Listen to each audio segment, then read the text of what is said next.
Shri Gurubhyo Namaha. Harihi Om. Gananam Tva Ganapatigum Havamahe Kavim Kavinam Upamashravastamam Jeshtarajam Brahmanam Brahmanaspataanah Shunvannuti Viseda Sadhanam Prano Devi Saraswati Vajebirvajinivati Dinama Vitrayavatu Ganeshaya Namaha Saraswate Namaha Shri Gurubhyo Namaha Harihi Om. Om Shanti Shanti Shanti.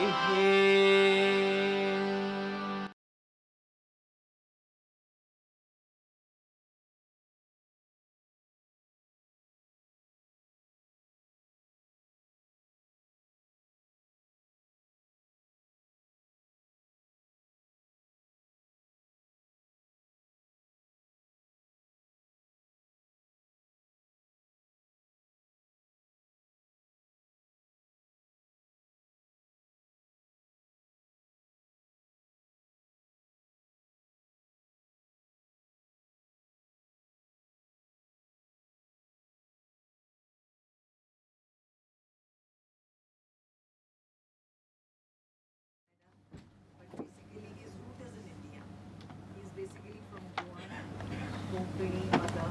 So you will feel Indianization in him. You can feel, he's running a bar here. That's a Canadian culture. हम 40 में बुढ़े हो जाते हैं, but they don't grow old. See how energetic he is with you. You can see that. You feel like yourself. Yes.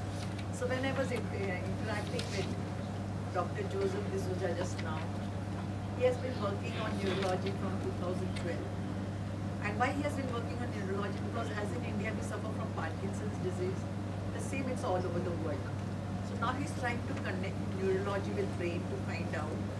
And he has used music. So while just talking to him, I said that our Sanskrit is that way. Because in olden days, maybe that's one reason medically we were not so well up. But the Parkinson's disease was less in those days. I just told him. My father expired last year, he was 97. But he had been reciting for 1 hour when he used to do puja. He used to chant all Sanskrit slokas. And he did not forget his bank account number as well. He was not used to mobile. So all the numbers were at tip of his tongue. So I was just telling him that if he can code it, or you students have to work out on Sanskrit to find out how it stimulates the brain. It must be doing it. That has to be found out. So today's students, this 4 days, very lucky to have a man like Dr. Joseph Desouza with you, who is going to teach you something. And maybe that will make you start your journey ahead. Because it's for the humanity. And anything that you do for humanity, just please. Then we have got Dr. Puja, great lady, very simple. Very simple. Marathi में कहावत है कीर्ति मूर्ति लहान कीर्ति महान. She's that character. I had been with her for 3 hours, going 3 hours coming. She's so academic, and then I realized there's a saying that God also requires good thinkers, but He doesn't get. भगवान को भी अच्छा भक्त चाहिए मिलता नहीं है. She's that lady. She's not getting student because her level is so high. तो बच्चे उसके साथ टिक नहीं पाते हैं. But एक बार अगर तुम उनके साथ टिक जाओगे ना, तो your life is done. And you require to snatch all the knowledge. She's last 35 years. She's a student of first MCA batch from Kolhapur University. And she has been working great on it. She was called by that time Dr. Vijay, Vice Chancellor, specially to Mumbai. She was given a special offer to Mumbai. The post was there vacant for her. Can you imagine when she was interviewed? Someone this way interviewed her. She went to the Vice Chancellor. I'm not happy to interview. Can you imagine? She was not for the post. She was not, please ma'am, this requires, students should know it. You know, nowadays we think ourselves very great. But who are great people you require to know? Then she left over. She did not care for the post of Mumbai. Later on, again the Vice Chancellor arranged for a meeting, interview. She was given the professor's gate and she was interviewed at PIFR person.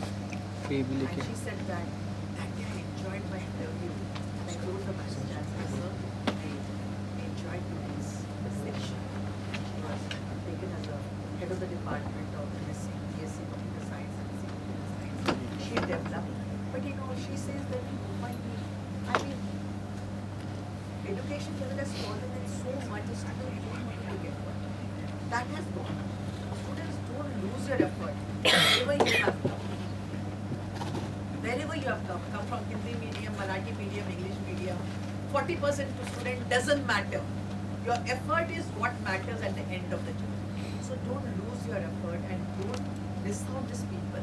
Because I also happen to get some great teachers with me. So I have done my job and I have learned many things.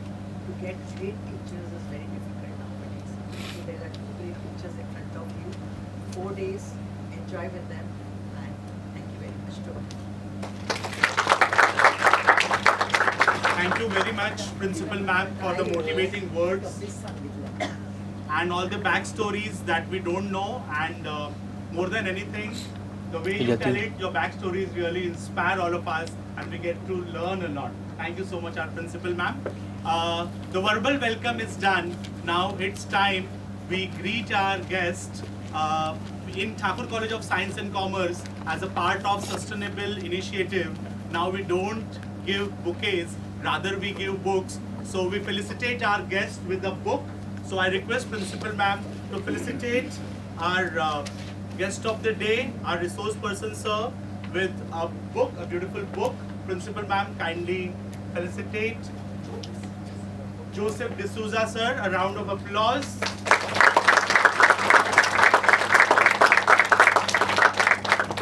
And also to the lady whom she praised so much. Thank you, ma'am. Santosh should do it. Yeah, It's and our I teacher. request Santosh Singh, Dr. Santosh Singh, to felicitate Ambuja.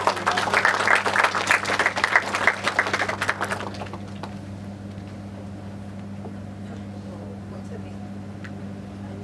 Annie. Please, Annie, come over. Annie, ma'am, please come forward. I request Dr. Asgekar, our Vice Principal, sir, to felicitate Annie, ma'am, on behalf of all of us.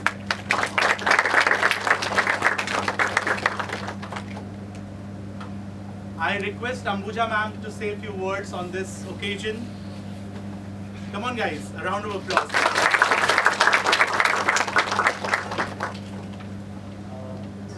My voice is audible?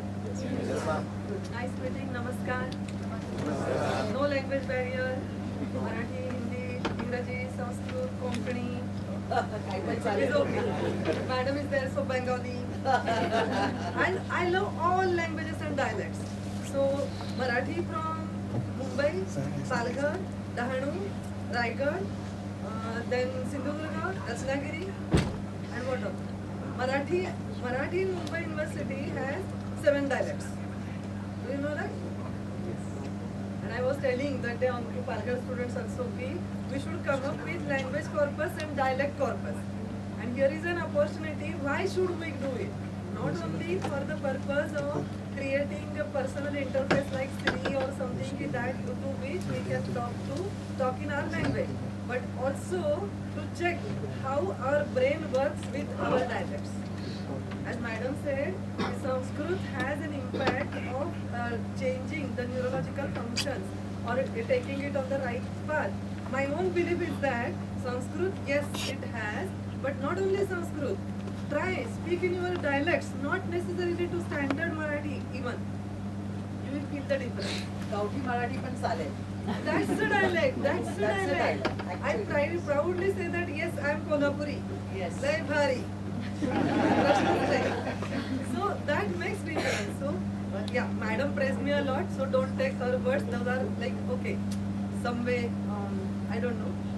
She has become a more like Marathi pankha, English fan.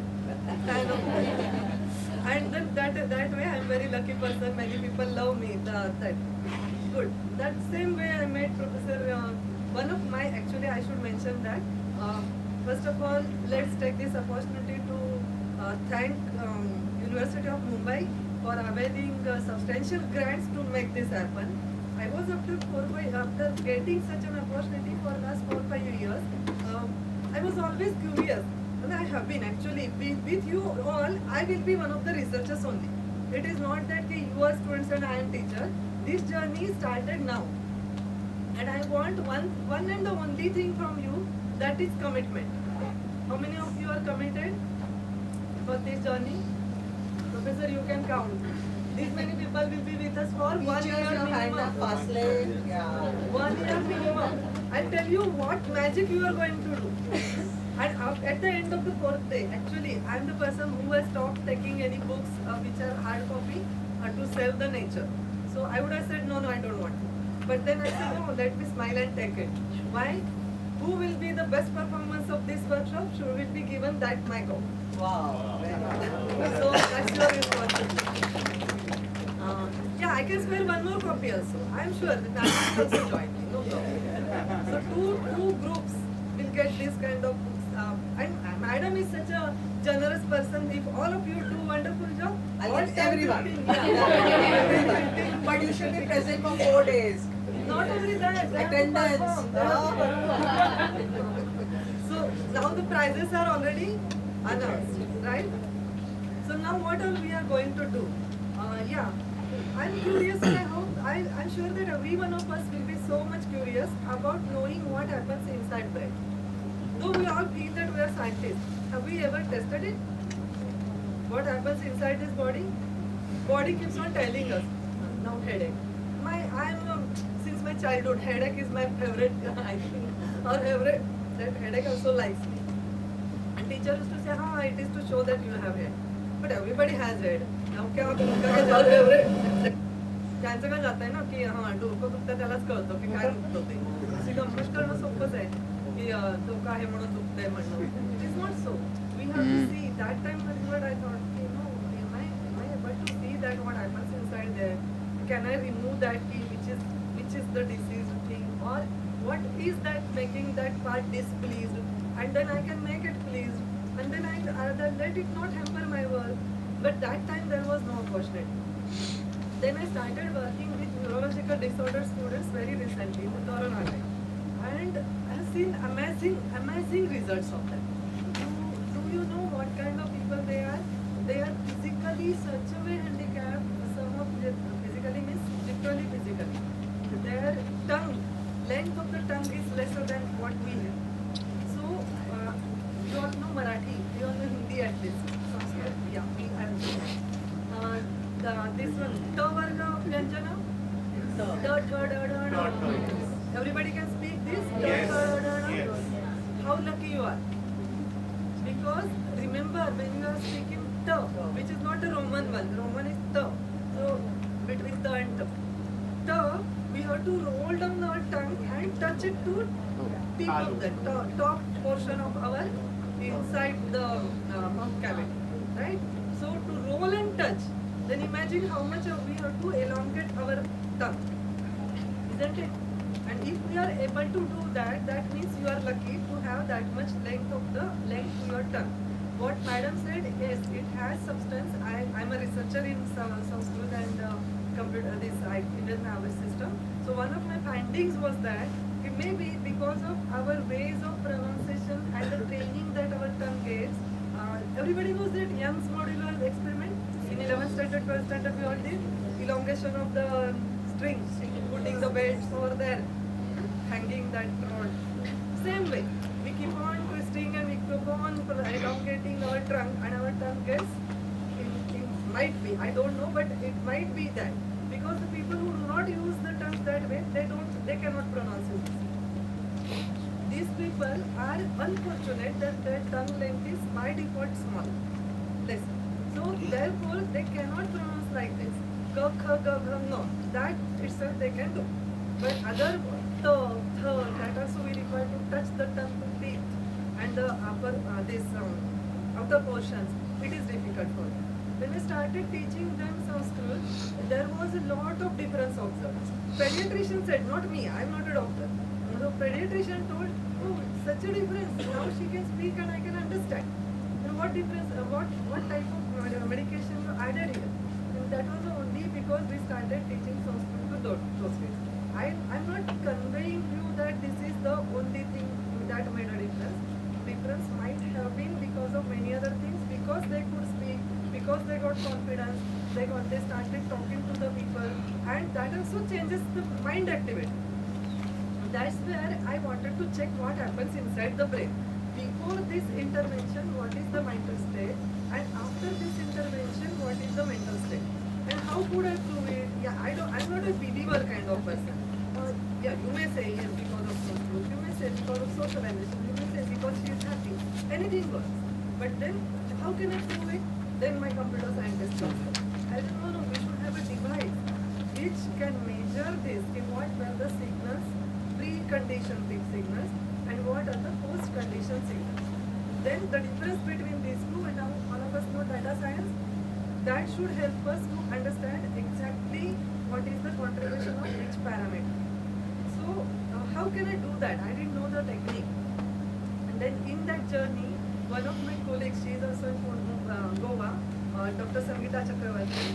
So she is also very sensitive lady. So she said, yeah, I was looking for that. Then we were looking for the research papers and all, you have somebody working this and that. So she got reference of Professor Joseph Desouza. And luckily we found that he is also Goan. And okay, I being Sagarkar, roots are in Goa. So I also know Konkani because of that. So then we started communicating with him, but bringing such a person here, making him stay with us, let us learn on this, and then committing, yeah, we will take this journey ahead for 1 year at least and all. All this is fascinating, but of course it involves cost. Then came that Shastri Canadian Fellowship. So I asked him, would you like to apply for it? Lots of paperwork was there. But yes, I'm thankful to you, Professor. You were there with us throughout the journey, and we could complete that. And our university authorities, especially the coordinator, Dr. Sachin Dabde, who could not come today, but certainly we'll meet him. He was very much persuading kind of person. Madam, do this, I will help. And at last we got the grant. And we wanted to do it in December. That was not to happen. That Canadian visa issues, everybody must have heard of it. And then health was not good. But ultimately, yes, I'm sure it was happened to happen in this campus. That's why it was not happened in anywhere else. In December we couldn't make it. In January we couldn't make it. And incidentally, last fortnight I met madam and I was telling her, yeah, this is my next activity. Next week we will have Professor Joseph with us. Why don't you do it in our campus? Do it, no problem, I'll come there.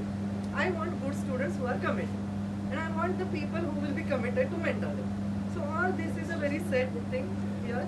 I know my young colleagues over there, they are recording it, they will keep it YouTube live, all that.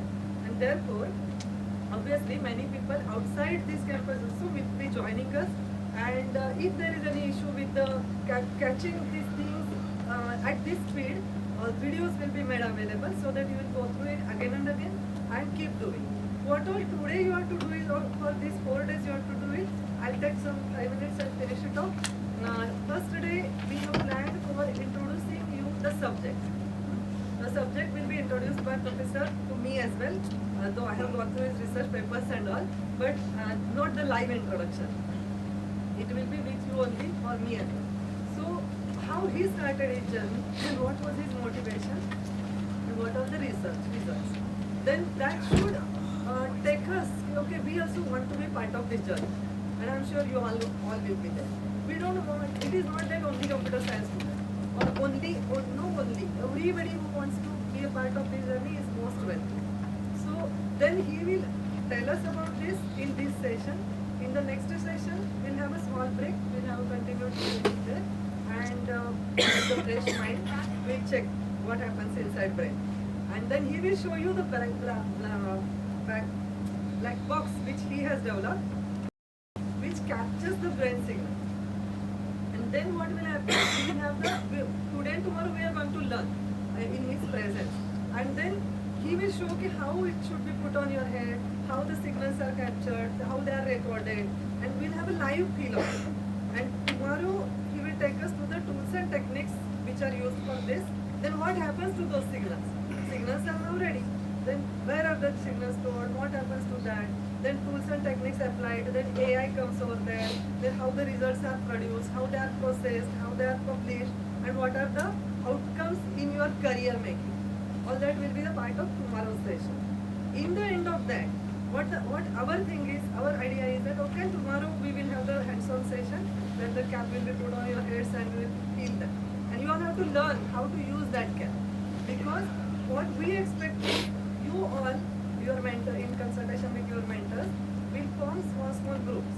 And each group will identify a group of 50 persons to whom you have to evaluate for the 1 year time, 1 year duration. What is to be done? You will have to identify one issue. Maybe like you have to check whether sitting in Chakravarti madam's class is good or bad. Fine, no problem. Or your colleagues also can say, madam's presence is very brilliant, very intelligent, very pleasant. How can I prove it? They might be flattering. If I would be madam, I would not like to listen to this. I say, oh, you are flattering. I don't know. Then they can say, oh no madam, we really love you, we really love that. Prove it. So what all we have to do is, we have to put a cap before coming to her session, and we have to put cap after completing that session. Check the Research. This is the research. So the difference between these two vectors will give you what exactly has happened inside your brain. Are you talking the truth or you are just flattering?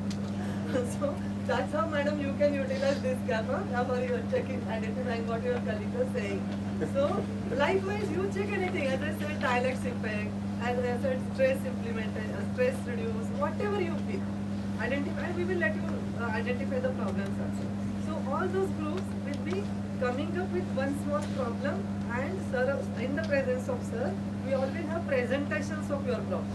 So third day, groups will be presenting their ideas in PPT. This is what the problem is, and this is what the people, how the problems are handling nowadays, current status. You can go through, Google is enough today. Later on we will make you to go through the research papers, but just now Google is okay. Then find out what is the current status, how it is handled, and then what we are going to do, we are going to let you use machine to check what is happening. And then you will continue your journey with that group of people for this next year, and yeah, we'll set up the periodically how you are going to take the observations and all. That's what we have to complete in the next 2 days. And you will be very comfortably using that cap on your own without our intervention. So which group you select, we'll make some arrangement for that, how to transfer the caps and then how to make them utilized and all. And sir will be always in connection with us, so he will guide us for that. I have told madam that I am happy to have the workshop with you, because further plan is in the month of December, we will have a grand conference, international, truly grand conference. What is expected over there? People will come, present the research results, whatever you have done in the whole year, and then publish a very compendium of this research. That's how we should reach to the ultimate of this journey. So all of you are committed to this? Yes. Say yes loudly. Yes. Good. So we will have multiple brains working in multiple diverse domains, and we have a great person, great brain, and in great domain. And what all we are doing is work for society, which is very, very important. All people getting PhDs, you ask 80 out of 100 will say they don't know how to use their work for society. Then it has no meaning. You are helping yourself to get the credits and get the degree and get the professor's grade and all. Oh, by the way, I was appointed as a reader over there, not a professor. Still, I am associate professor. It's fine, no problem. I don't mind what my designation is. I myself consider as a student and a researcher, and that's enough for me. So we all will start this journey together. Once again, I thank you, Professor, for coming over here, and I'm sure that you will enjoy this journey. Thanks, Professor Chakravarti, my own colleague, Dr. Singh, and newly friend, Dr. Asgekar and Dr. Mohit. I came to know they are from my place. So the love attraction has started. Yeah, so that is there. So I'm not new to your campus. Your Professor Girish Tere is our UDCA student, alumni. So since then our relation is there, and he has completed his PhD in my university. So that's there. So we all together will start this journey, and your inputs are important. You all are young. Show you are young. Look. Thank you. Good day. Dear students, I hope you understood what's up for next, what's coming. I hope you understand the importance of it, the gravity of it. And from Thakur College of Science and Commerce, our expectation is that you put in your best efforts and make us proud, make University of Mumbai proud. Thank you, Dr. Ambuja ma'am, for collaborating this and taking this initiative. So it's time we introduce the chief guest and the resource person for the day, Professor Joseph Francis Xavier Desouza. He is working as Associate Professor, Center for Vision Research, York University, Canada. He has done his BA Honours in Psychology, his MSc from Neuroscience, and is a PhD in Neuroscience. If I go to his CV, curriculum vitae, it leads up to 30 pages. So I'm just telling you the gist of it. He has received several awards and acclaims from various universities across the world. If you Google out his name, there are plenty and abundant of research papers to his credit. He has written, edited, and contributed in several books. The list is endless. Ladies and gentlemen, please put your hands together for Professor Joseph Desouza.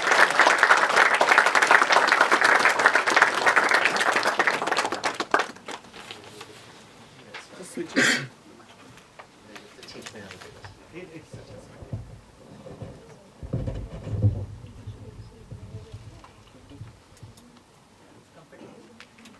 As good as it's going to be.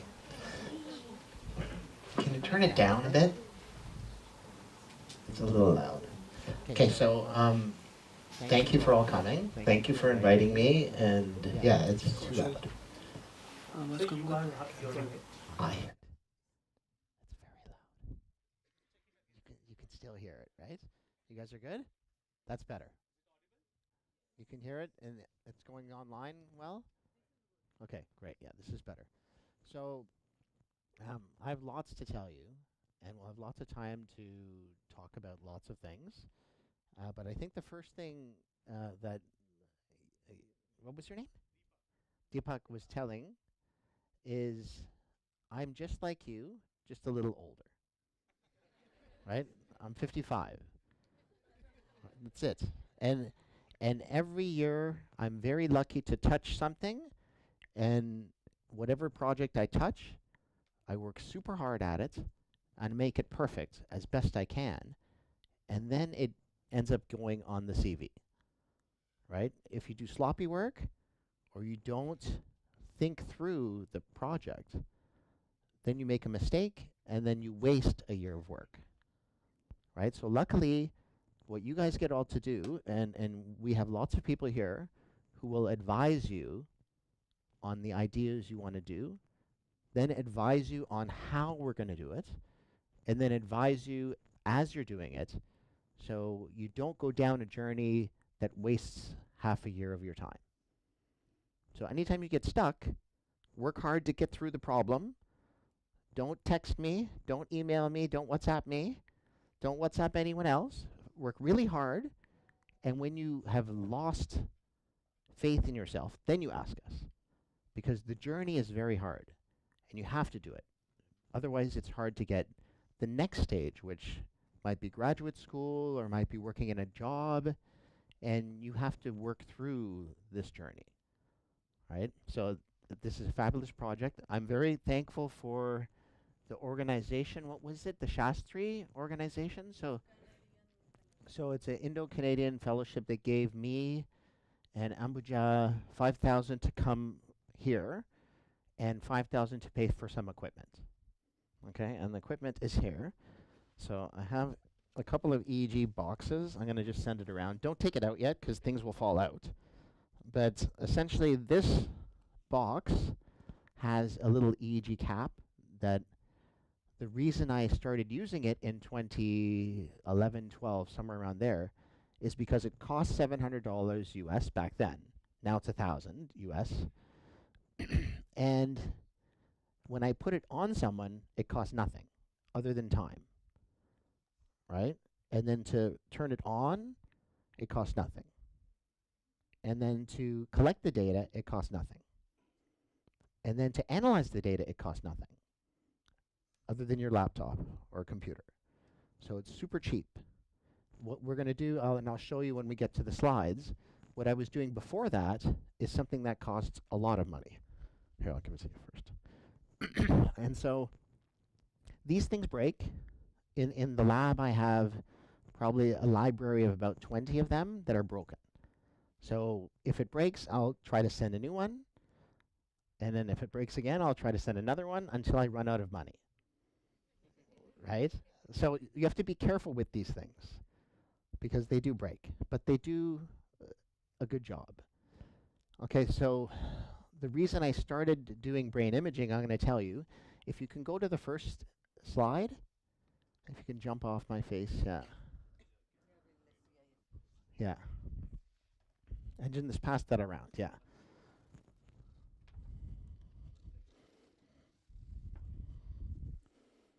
Okay, let's see if this is going to work. This is my mouse working that computer. And so I'm going to try to do this. So this is kind of the cheat sheet for the class, or for what we're going to do the whole workshop. So at the top there, so I'm going to show you why I got interested in this music idea and movement. So the top video has a picture of ballerinas. And you guys might be the age of the ballerinas, 18 to 22. They're in ballet school. Or no, they're in Canada's National Ballet. So there are people who came from all over the world, moved to Toronto to try to become a ballerina, but they're in the apprentice program. And for 1 year, they're in the apprentice program. And they learn many ballets. And I'll show you guys a video of it later on. But it's super complex. Like they do pirouettes. They throw people in the air. Like, I can't do this. Is there anyone here who's an expert dancer? Raise your hand. So no one's expert dancer, so that's great. I'm not either. But this idea that Ambuja was saying is that you have to try hard. So can you imagine me in ballet class? So in 2012, I took a ballet class for 8 months. And my teacher was this person Barr, Rachel Barr, was a ballet student. Then she was a ballerina. And then she came to York as an undergrad student. And she was in a class with me, undergrad, second year class, third year class. And I was talking about how hard it is to learn new things. And I said, well, we don't understand how the brain works when you're learning something new. So I'm going to ask you guys, what is the oldest thing you know that's a motor program in your brain? What do you do the most in your life? What's that? Reading, breathing, yeah. Thinking, yeah. How about with your hand? Writing. So you started writing maybe when you were 5, 4, 3, maybe 3 years old. What do you do before you are 3? Hand movements, that's true, yeah. What are these things? No, what is this? I'm tapping. When do you learn to brush your teeth? When you're 4? Brushing your teeth, you learn that probably when you get teeth. When do you get teeth? How old are you?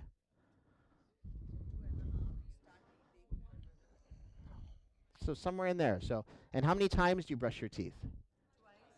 Twice a day. So if you're somewhere around 18 or 19, that's a lot of days of brushing your teeth. When you actually brush your teeth, do you think about it? Or do you just put your toothpaste on and you brush? You just brush. So it becomes an automatic program. But when you were 2 or 3, it was not an automatic program. It's very hard. Your parents are probably saying you have to get all your teeth, don't miss any. get the back ones, right? So this motor program gets put into your brain. You start it now, you do it in the morning, you get your toothbrush, you brush, and you don't think about it. And I was interested in how the brain consolidates a motor program that was super hard when you were 2 or 3, but now when you're 18, 19, 20, or 55, you don't think about it. It's just done. You just think about it, put the toothpaste on, do the whole thing, and it's done. It's loud, yeah, still. So this thing is really about brushing teeth, right? But the ballet at the top is super complex. But at the start, before they learn the dance, they know the language of all the different steps, right? So the pirouettes, or doing something else, or jeté, and that is a picture of their brain before they learned it, and then after they learned it. And so the MRI, that's a picture of an MRI, and then functional imaging colored on top of it. That costs $400 Canadian an hour to do, right? So we did this study, we had some grant money to do it, but it's not sustainable. I can't do that for 20 years. I can't get you or you or you, and you need 5 or 6 people to come for 20 years every year to do this scan. I can't get a grant for 20 years. No agency gives you money for 20 years. So while we were doing that top project on expert ballerinas, we noticed that some of the brain areas that are involved ended up being related to a disease called Parkinson's disease. So there's a circuit that we're going to talk about, but not really today, called the basal ganglia. And if neurons in that area die, if they die to 80 or 90%, then they start tremoring. And then they can't get going, and they have to really try to walk. And sometimes they get stuck, right? And then what happens, at some point they need a walker. And then they have to wheel around in their walker, right? And the motor programs in their brain don't have a certain chemical. We'll talk about that. So this next thing, we got some money to put some people with Parkinson's into our MRI. And then what we did is this is a picture of EEG across 20 people, averaged for only 6 minutes. So for 6 minutes, they put this cap on wherever it is, and they have their eyes open for 3 minutes, eyes closed for 3 minutes. And then we did 20 of the people, and then average the alpha waves, and this is what it looks like. And we do this before the dance, and then we do one after the dance, and see where there's a difference. As Ambuja said, you look at the difference between the 2 vectors, see if there's a difference. So we used a 2-pronged approach, and this, for the rest of the talk, so this is time down here, and this is clinical status of disease. So everyone in this room, based on what I saw, would score at 0. No one has a problem walking in and moving their head and body. But some people, like way up here, this person would have a lot of tremor in maybe one side, and they might use a cane or a walker, right? And so this is day 1, and this is day almost 900. And we followed people with Parkinson's over 900 days in one paper, this paper that Carolina did a few years ago. And what's amazing is that when we average all these lines, the yellow line shows that people who dance once a week, they're learning about dance, they're learning using their steps, they're listening to the music from the piano, and they're learning, the teacher's teaching them different steps. That's all they do. Once a week for about an hour and 15 minutes. And their clinical test seems like it's flat. If we compare this to other people in the world who are not dancing, the line, I'll show you later, the line goes up. Because Parkinson's disease has no cure. The drugs they take slows the symptoms, but only for 3 or 4 hours. And after 3 or 4 hours, if they don't take their medicine, their tremor comes back. Okay? And then what ends up happening is they get worse over time. So there's 2 types of papers that have shown slowing of disease status. One is exercise, where they went about a year, and that was this group in Italy, and then ours, who shows that if you're dancing, and this is only 16 people. It's not a lot of people, but it's still a lot of data. And one of the projects that Ambuja and I want to do is every dot here has an EEG session for this specific patient before and after. So we have data on this that we haven't analyzed yet, right? So that's one of the kind of data science projects that we could do, is look at this data. Okay, so one thing that we can't do in an MRI machine, okay, go, bye-bye. Thank you so much for hosting us. So one thing you cannot do in an MRI machine is dance, right? You get put into a big tube, your head is in a container, and this container can't move. If you move inside the container, your head moves, the data's garbage. You wasted $400, right? So I'm going to tell you a little bit about my background. So Ambuja said I come from Goan roots. So my dad and mom are both from Goa. They moved in the 60s to Canada. They were the first of their two clans who moved across to Canada. I was born in 1969, and I came to India the first time in 2011 or 12 for a month. And I brought my 2 kids at the time, my wife at the time, my mom, and 2 grandparents. So 7 of us came. And we traveled around and saw new relatives that are related, my cousins and uncles and aunts. And I drove past going to, I think, Francis Xavier Church, and I drove past a Goan University campus. And as soon as I saw it, I'm like, oh, I have to find someone in Goa to do a research project so that I can come to India every once in a while. And it took now, what is it, 2011 to now is a lot of years to actually have this happen. Yeah, it's a lot of years. So before that, so this is a human brain, right, averaged across a bunch of people. This is a rhesus macaque. So some of the work I did in my career training coming up to here was to be a trailblazer in terms of, like, in 1996 we did the first scans in Canada on a 4 Tesla scanner at University of Western Ontario, and I was part of that group doing a PhD back then. In 2011, we were the first in Canada to do monkey neuroimaging. So you put a monkey in a scanner, you put pictures to their face, they're awake, they learn not to move, and we take pictures of their brain while they're doing something, right?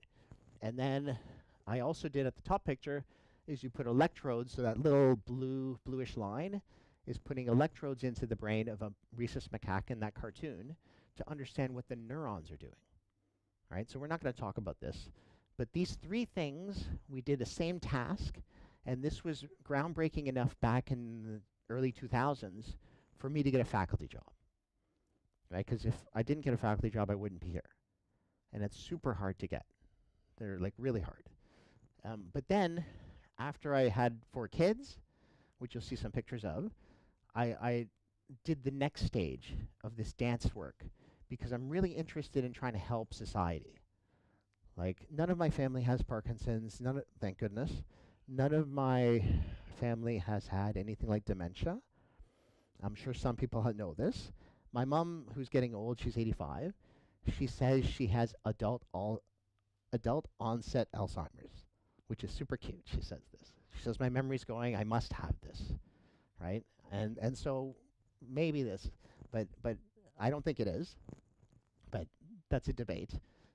And then we use these tools that I used all the way through my career to try to be the only group in the world who's measuring the brain while we're doing a dance intervention, right, in the community. So what my hope is, over the next year, some of you will be involved in projects that are doing something related to dance or music or before a class or before Sanskrit learning, and you check the brain during learning, right? So one thing I forgot to tell you, interrupt me if you're confused. If you have a question, ask me right away, even online if they do that. And so then one cool thing, so when we put someone into the MRI machine, they can't move, right? And what they do is, I'm going to give you a slide in a second now, and yeah, I'll just jump to the next slide. So just listen to this for a second.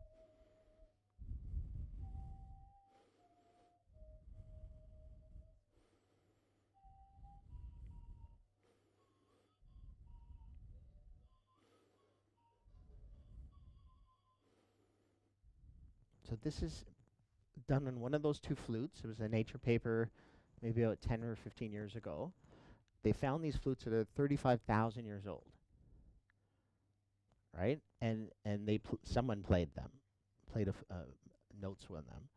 And what's interesting, if there is music, then there's usually movement. I saw a few people over there moving their head to the music, and it's natural, right? So this has been going on for centuries, if not millennia. Now I want you to watch this.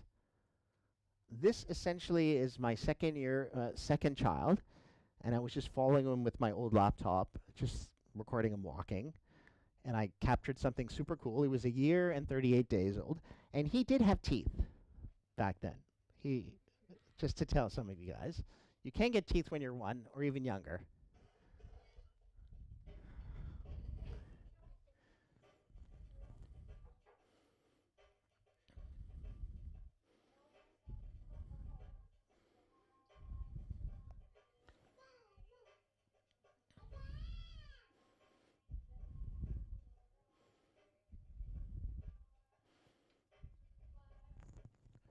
So I don't know if anyone noticed that, but what do you think was happening there? Yeah, he's just moving to the music. He just started walking 38 days before, so he walked exactly at 1 year, right? And his birthday is January 18, and at Christmas time he got this set of drums, which he hardly ever used, right? But it might have helped him learn the beat a little bit. What's this? Oh, laser pointer. Oh, great. Yeah. Okay, cool. Okay, so when I saw this, I'm like, what the heck's happening in his brain? How do I, as a scientist, try to understand what's happening? And this was done in 2011. So it took me about 2 or 3 years to get a interested one student in the lab, this guy Mike, who was a musician, and he and I designed an experiment where we did our first studies related to music in the MRI machine, right? And then once that started, it's just a ball rolling where you meet interesting students and do cool stuff. So, oh, we don't want to play it again. Skip it. Oh, how do I get it past this? Okay, now I can't go back, can I? Okay, so in terms of, I know some are business and different people, but just to make it super simple, this is a picture of the brain, front, back of brain. The red is areas related to sensory motor control. So things that make you feel your hands and body, and things that make you move your hands and body, okay? So it's the red things. These are deep in the brain, the thalamus and basal ganglia circuits, but it just gives you a cartoon that it's a circuit, right? Input, output. This is more related to planning and thinking about things in the future, right? So Ambuja said we're going to do this over the next year, right? Maybe 1 or 2 or 3 of you get super excited about projects and go to graduate school and have a PhD, and maybe in 15 years from now you are a scientist somewhere in the world. Maybe at MIT. That would be great. I don't have any students who went to MIT yet. That's the only reason. It's like, that's where Iron Man went. You guys know Iron Man, right? Yeah. So, and then the last part, this blue loop, is the one that to me is the most exciting, and I'll show you a little bit of data over this week. It's related to mood, right? So if you have a disease you have no cure, you take medicine, you see other people who are older in a support group that look like they can barely move, you're going to get super depressed, right? And you need social support more than just seeing older people through the disease and find out, oh, I need to take my medicine. At some point, I'm not going to be able to walk. At some point, I'm not going to be able to talk, right? And some people commit suicide because it's that depressing, right? So what's amazing is this part here, we can use, since we scan all the people's brains, we can use the brain as a tool to look and probe what's happening when a person is happy or sad and see what the circuit is doing. And that's what we've done, and we have some cool data on that. So, and this is a picture of a person with Parkinson's, right? If I played the video, which I can't really do right now, it's not that important, but a person with Parkinson's, they get diagnosed somewhere around here, and this line continues to decay. They get worse and worse symptoms. You can imagine that. Super simple. But what's cool is what we do is we collaborated with Canada's National Ballet School, and in 2013 we started a dance class there. And the first dance class in September, we didn't even know if anyone was going to show up. We advertised it to people, and at the time, this is probably a couple years later, I had this baby. So this is our third baby, and I would take him to class. Because in Canada, it's beautiful where, as a professor, if your partner doesn't have paternity leave or maternity leave, you can take the leave. So I took leave for 25 weeks, and every week I took my baby and grabbed some milk in a cooler and went with him for an hour drive and took him. And this is our team. So he's a PhD student now. She's a Reiki, she's a medical doctor now. She's a PhD student, and she's a dancer. Right? So our team has been all sorts of people who want to go in different career paths. And what's great is there's always some place for someone to work in it. Where did I put my mouse? Okay, and so now this is the big concern for me. Not that I have my mother only, but my mom, she still lives at home. We had to sell our house maybe 10 years ago, but now she lives in an apartment building, and she fell sometime around April last year. And so she was in the hospital for about a month, and she could barely move at the time. And before that, during COVID, you all know about COVID. If you have any family members, you know, they became more isolated if they were older. And so we started a dance class online with the people who did dance every week and every day some places.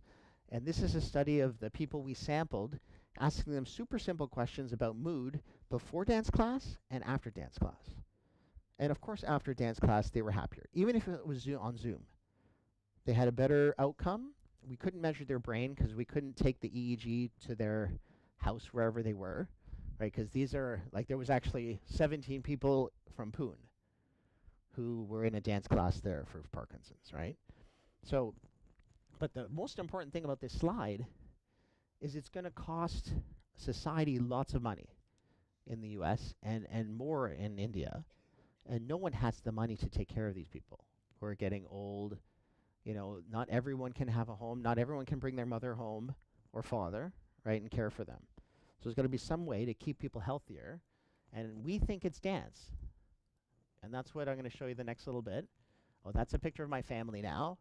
Well, no, that's a picture of my family in 2017. They're all older now. And I didn't do almost any of this work. I come up with ideas. I have people around me, and then if they have capacity to do it, so this is all the people that helped up until 2012, or no, since 2012, and there's probably missing a few of them because I just say, like we do in science sometimes, et al., which means a lot more people, right? In the real papers, we publish everyone's author, so if any of the papers we published, you'll all be authors on your own work, right? So if you two contribute so much, you design the code, you collect all the data, one of you would be first author. If you both did equal work, we'll put a star beside your name, and we'll pick like middle name alphabetical order. And so you'll be first, and you'll be second, but there'll be a star that says you both did equal amount of work, right? And if someone in the back of the room did hardly any work but had an idea, there'll be an author, right? So this is when Ambuja is saying, if you work hard and you get committed and you stay along the path, you will be rewarded, right? And if as an undergrad you are on a paper of a scientific paper, it will help you get scholarships, which is money, and it'll help you get to the next stage, which is money and career. So it's great. Okay, so I'm going to play this video if it works. Hopefully it's not too loud for you.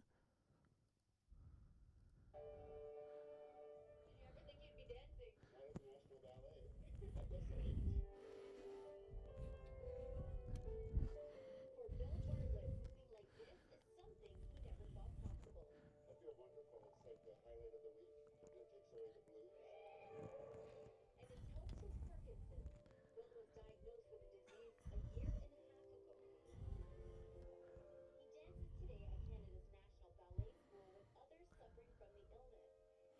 12-week study by York and Ryerson. Everyone knows that dancing stimulates the brain, but they're trying to find evidence to prove this. What we want to do is show that with people with PD, they can still learn a dance, and they're using areas outside of their damaged network to be able to facilitate this. 10 of them will undergo 2 brain scans during the study. While being scanned, the participants will have to remember the music and visualize the moves that go with it. And listen, I got a record of the music and play the music, and I can visualize most of the choreography. Keeping it in the right order is the difficult thing. I need to write that down. It's fun. Basically, it's just having a good time. The 12-week program will wrap up December 3rd, and after that, researchers will pile up the data and hope to come to a conclusion. At Canada's National Ballet School, I'm Stella Quisto, City News. So this was done. Any comments or questions about this?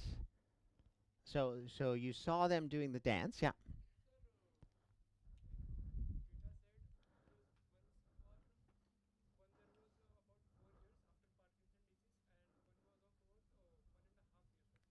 Yeah, those 2 people.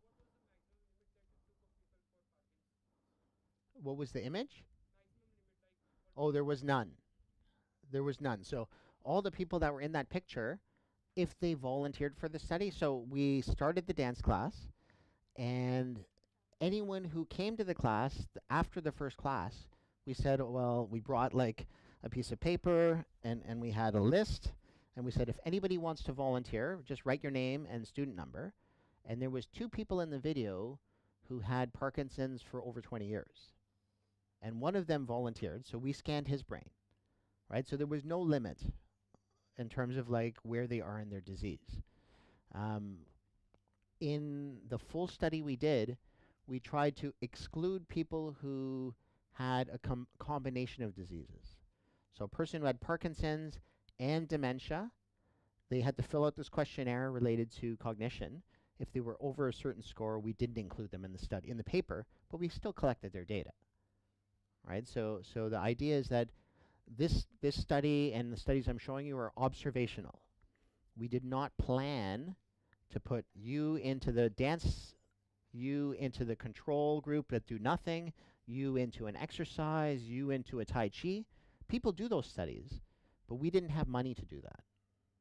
This project took, I think we got 50,000 Canadian dollars to do the first study of doing MRIs on the people, and almost all the money went to the MRIs of $400 an hour.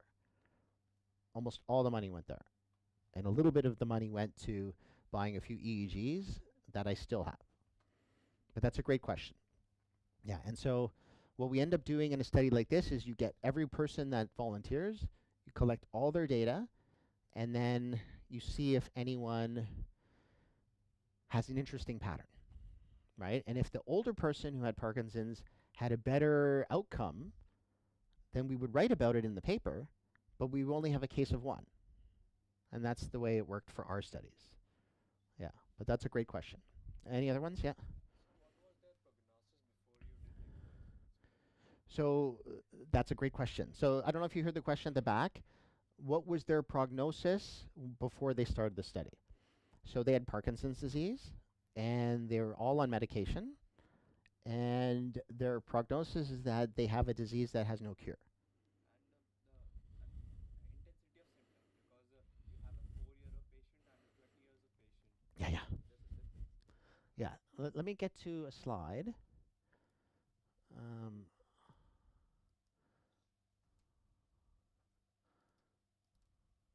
No.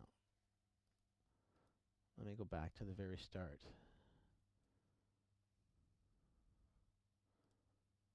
So the prognosis is when we measure them on day 1, even though one might be 1.5 years in, one might be 4 years in, one might be 20 years in, this one might be the one that has 1 year in, this one might be the one that has 4 years in, and this one might be the one that's 20 years in. The clinical test tells you where they are in their disease. So that's the prognosis. And then, of course, a person who is at this stage now, in 3 years should be way up here because the disease gets worse. Yeah. So that's what's in the literature. If you read any papers related to Parkinson's, there's no cure, your symptoms are going to get worse. So, does that help answer the question? Anyone else have any questions more? Yeah.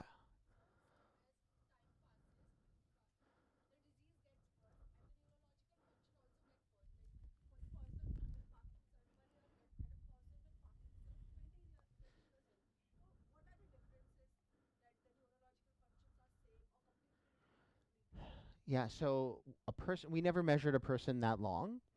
The longest we've measured someone is from 2013 when we started these studies till 2020. And then during COVID around February was our last data point. And we haven't started since COVID because the 5 students I had working on this all finished their PhD during COVID because we had so much data. And all they had to do was write it up, write their thesis, write the papers, and then leave the lab. And they all are in different positions now. So there's lots of data in the set that I hope to share with you guys once we anonymize them and once I add this site as a place where the data will go to be able to be analyzed anonymously.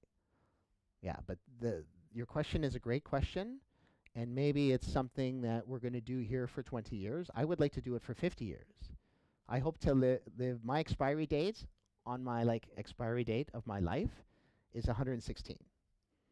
That's what I put, right? So that's what I tell my kids. That's what I tell everyone. You all know this, and all the people online. I expire at 116.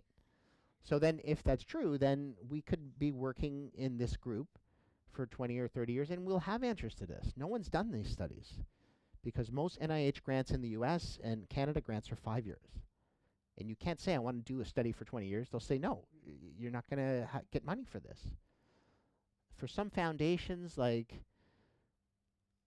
Bill and Melinda Gates Foundation, who studies more related to AIDS in Africa and stuff like that, you might be able to get money from something like that. Or MasterCard Foundation in Africa, or the Allen Brain Institute does more related to, they're trying to mark every brain cell to different types in our brains and animal species. They have a big vision. But this kind of question is something no one's looked at. But that's a great question. Yeah. Anyone else? Yeah.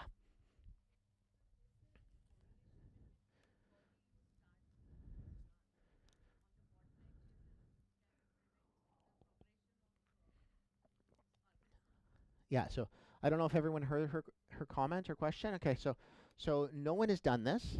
I hope that we do this here in Ambuja's, in our grant. Sangeeta started a dance class, our colleague in Goa, in a community center maybe 2 or 3 years ago after we started talking in 2016. And the aim was to get everyone who comes to the class in this old age home or this community center, and we watch people go into the disease. Right now, all we have is people with Parkinson's who have the disease already, and then their age match control, which is essentially their partner. And none of the partners over the 7 years converted into a disease. So we don't know the answer to that. I hope it saves people, but I don't know, right? It's a hope. I think it does because I go to the classes all the time. And I watch different people, and there's a few people I watched as a scientist, and I noticed their body seems to be not progressing, but their face and their mouth does progress. So I don't think we did enough with their motor system of their mouth in a few people. And I know one lady in particular that you saw in the video, and she's actually in that picture. She had a large mouth tremor during COVID when we would do boxing classes together on Zoom, and I haven't seen her since, so I don't know. So these are good questions and great suggestions, and they're all points to keep in mind when you plan your experiment, right? And our experiments that we're going to plan over the next few days and over time, they kind of end when the student moves on, right? So if you're only here for a year and then you're going to go back home to wherever you live, right? You can't really continue the project. The last data point is the last when you're physically there, right? So it's a tricky question. These are great questions. Okay, so let me go back a little bit. Can you on the I'll go back there myself, yeah. Just going to run back here because I don't have great control with the mouse. Okay, we were here. Okay, so this was our first study we ever published. The first author was a PhD student. The second author was a ballerina who hurt herself in the Winnipeg Ballet and decided to, now she's in rehab science. And Rachel J. Barr was in my lab. She was the ballerina who kind of started this project because she worked for 6 years. And we came up with the model of how to do the neuroimaging to see learning across time. All right? And it was a super simple study. It was the 12 weeks of us starting the class and ending it. Right? And that's not really the important thing. You already saw this. The way we measure most things in science is with questionnaires. So these are 2 simple questionnaires to measure motor skills of the person, and we do this before and after. So we'll design whatever studies you do based on the different population, right? And then you make graphs. So this is after class 2, because we only got data after the first class when they consented and they signed their form and said, I'm going to do the study next week, right? And I already showed you this. And then in 2015, we came up with this idea to add EEG to the study because I knew I wanted to continue it for the rest of my life, and I had no money.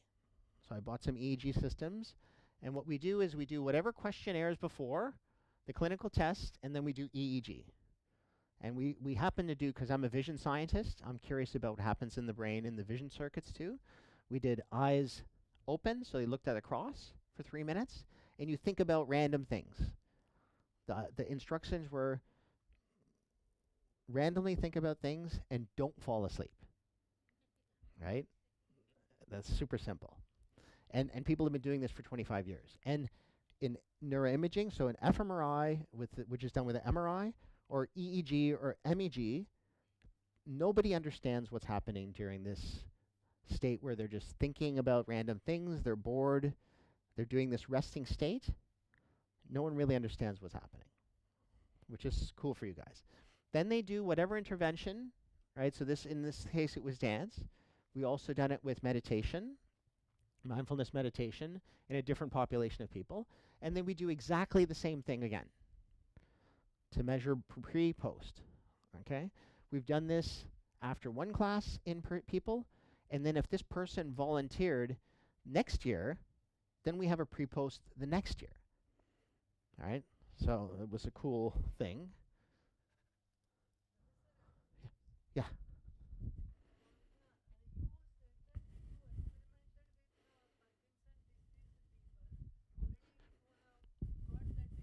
Yeah. I know one case. I don't know many, but couple of cases which I have been, which I had observed closely, close mates or somebody. One of my aunties, she had got Parkinson's, but I still remember it was very difficult for her to move her hands, even for writing some small, like her name. And she was shaking like this. So in that case, how could we make her dance is one. Another case I remember of my own professor, Sahasra Buddha's wife. She was a vocalist, Indian President Awardee. We got to know when she got that pass, actually not Parkinson disease, pass is a very similar to Parkinson. Okay. That's what sir said. Initially means within 15 days she was limping, and then she had to take a walker, initially stick, and then within 2-3 months when I used to go to them very frequently, her motor controls were so reduced, she was not able to speak, and then she was like a wooden doll, not able to do any kind of movement, or even we have to put on the dress and all. But then in that case, we put hard efforts to get such things done, but it was very difficult. So in that case, how dance kind of intervention could be introduced to those people? Yeah, in those extreme cases of motor control problems, we had some people, so you see they're sitting at the start here, right? So there's some people who come in a wheelchair, and we keep them in their wheelchair, and they're in their wheelchair the whole time, and they dance like this, right? They dance like this in their wheelchair. That's all they can do. There's one. Did it also make We don't know. you Yeah, measure because we didn't measure the people. Yeah, yeah, because we only measured people who volunteered, and when we first did the study, everyone walked in the room. No one was in a walker, and everyone was pretty early in their disease. Even the person who was 83, who had his disease for 20-something years, he could walk. He was still, like, with his medication, he was still able to dance, right? But there are people who, when we go from the chair to standing up, they have to hold the chair, and they will dance just behind the chair. So it's an adapted dance for the person's skill level. in particular, if we are speaking about music, then the other case of that lady who is the President Award Indian classical music Mhm. vocalist, she was able to survive only for a couple of years Mm.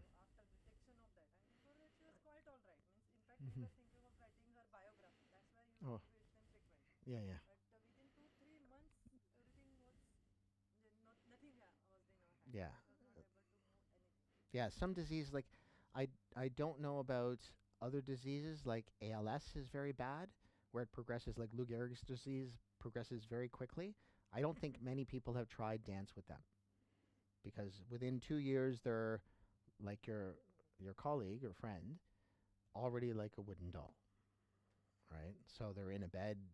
But I have a feeling that the people that we measured who were in wheelchairs, their mood still feels better, right? So if we could measure or have the people that you talked about, the two people, at least they might feel better. Their motor symptoms might not be better, but they might feel better because they feel better, like they're happier, right?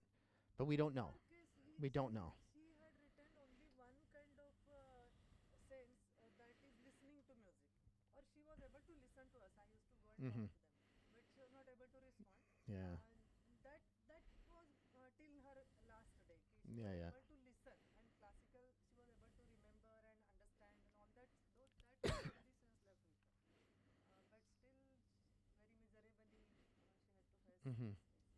Yeah, this like The like other lady like was on the spiritual journey, so her mental peace was not a problem for both of them. for both of them. That's great. Yeah. So that way we cannot say that this intervention helps them to get better mental state.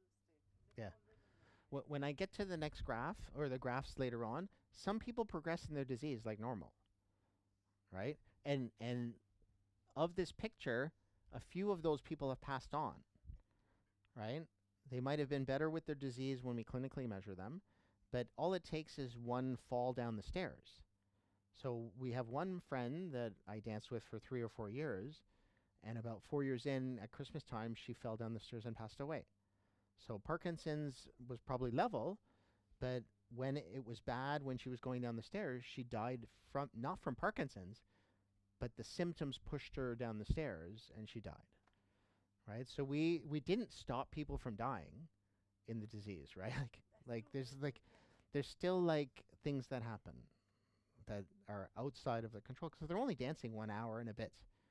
It's not like everything, but it's very cheap.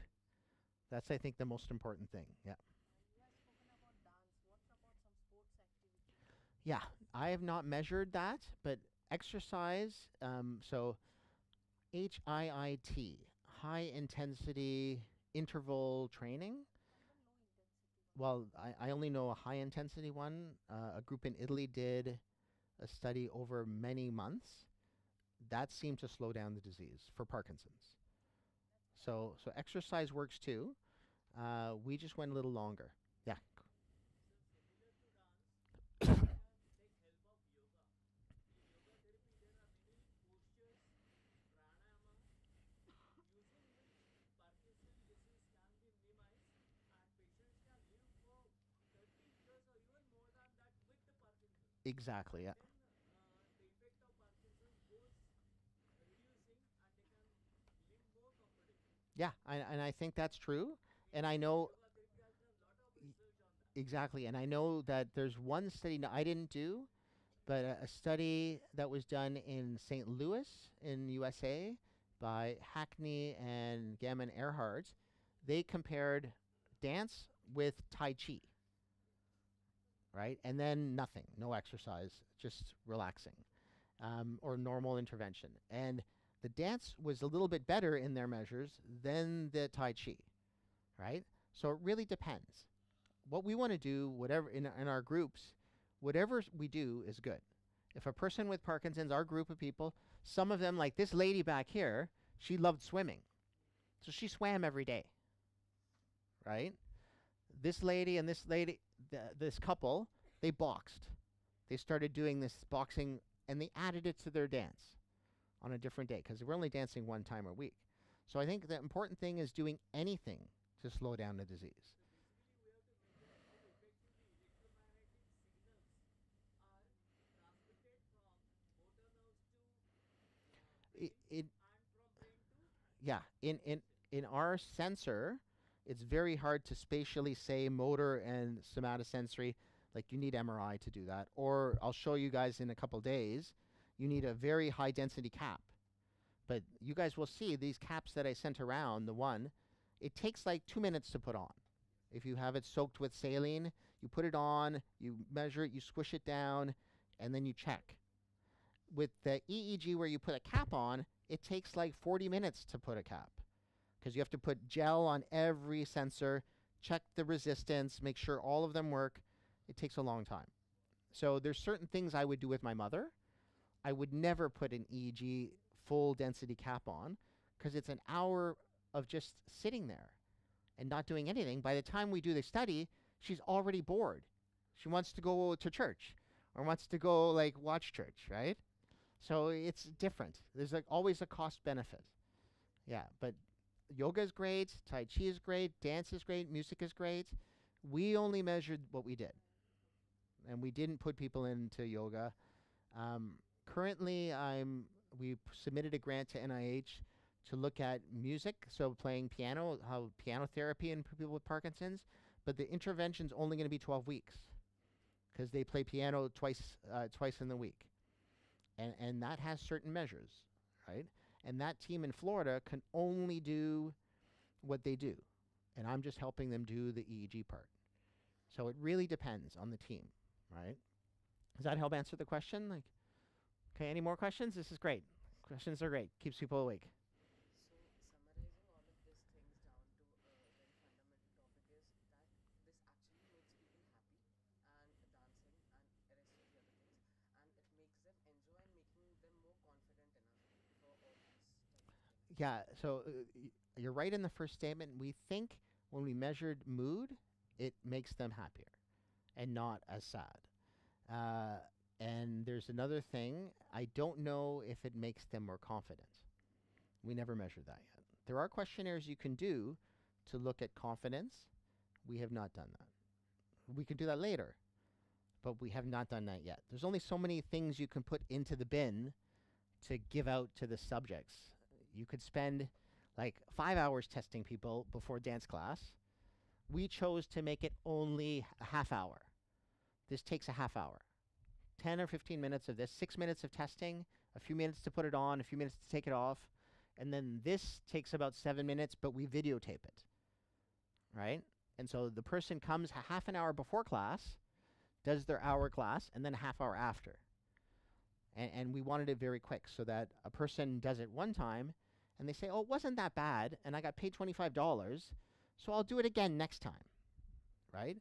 If this was 4 hours, and this was 4 hours, I bet you no one would come back.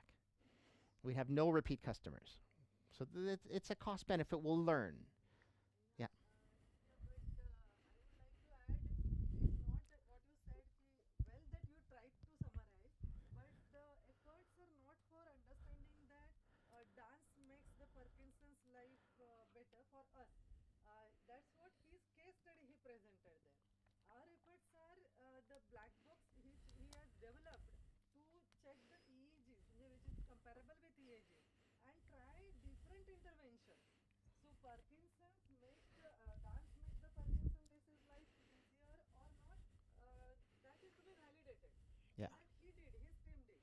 But what all we have to do is, as Girish sir said just now, if he wants to do one yoga, and we do not know whether yoga, but he says, yeah, International Yoga Institute does that, fine. But data. First of all, Mhm. we should have primary data. Mhm. Our intention is to generate primary data.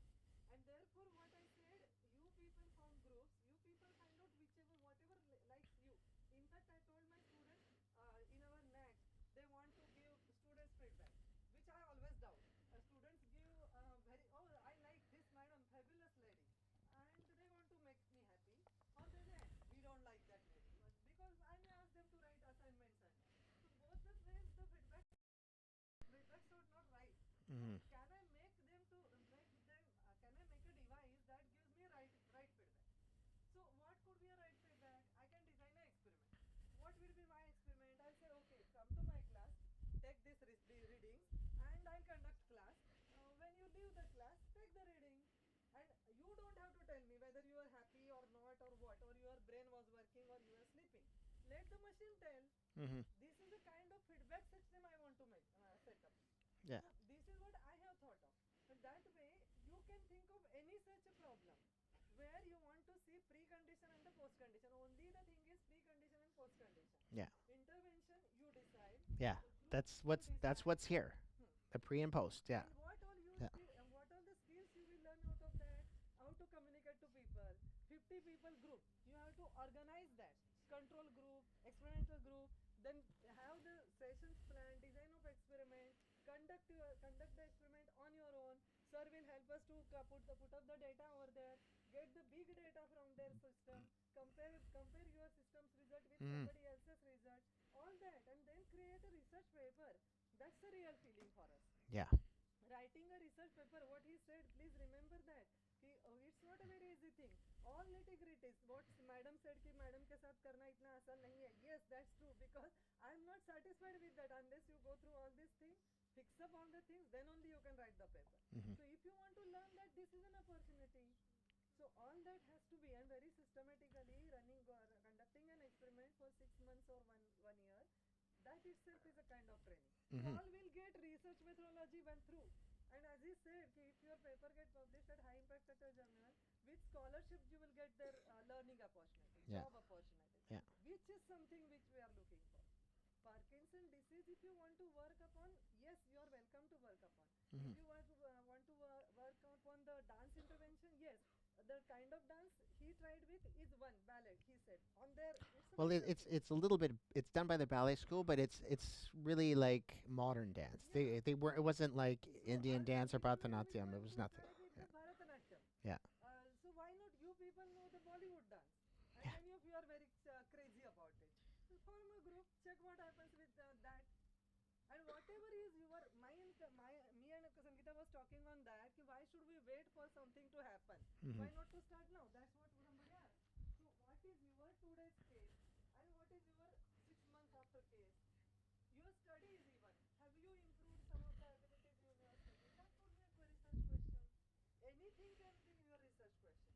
But the efforts are for these 4 days letting you to the and introducing you the research methodology to that extent, setting Mhm. up the research and completing it. So that's why my earnest appeal is that for third day, day after tomorrow, you all have to come up with that. Mentor job is more difficult here. Mhm. Whoever are their group mentors, or you yourself find out who will be the mentor of your 4 5 students group, and then decide which problem, which intervention, how long, and have a presentation on that. Mhm. What all we will generate input will be out of our experience. It can work, it may not. You go Mhm. in this way, slightly change in your Mhm. experiment. How the design could be there. And like madam said, it was the right question. Her husband is a sports person. He's working in the government of Goa. His achievements are very great. As a teacher, trainer, and of course as a sports person. So she has an opportunity to grab such a people who work in sports and then change, majorly change the in days. So likewise in your environment, what is possible for you that you think of. Is this clear? Not, it is not, professor doesn't need your clap, he has stood enough. So what he expects is you all have to work and show that yes, we have used Yeah. what you have. This is how to take the research ahead and get ourselves benefited. Is this okay? So the compilation of this whole has to be how to use that technology and how we verify our own research problem, Mhm. how we set up our research problem, and how we take up the research problem ahead. Is this okay? Yes. It's beautiful, yeah, because the yoga and the few other things, if we all do it, we'll know the answer, right? But a short term, within a year, not long term, like 30 years, like you said. Yeah. Yeah, Go ahead. scientifically prove that is Yeah. important. Since for 30 years I have been working in IKS, but every time I have proved what I said, mathematically and analytically. Not saying if India is so great and this works and Mhm. works doesn't mean anything to scientists. Show it, prove it. Yeah. This is an opportunity to prove it. Yes, sir. Please, you wanted to Yes. say. Good afternoon all. This is an technology that we want to measure the things and we have to do the research. Let me tell you that, sir, since last maybe around 1 month, I am just working with one Fit India group.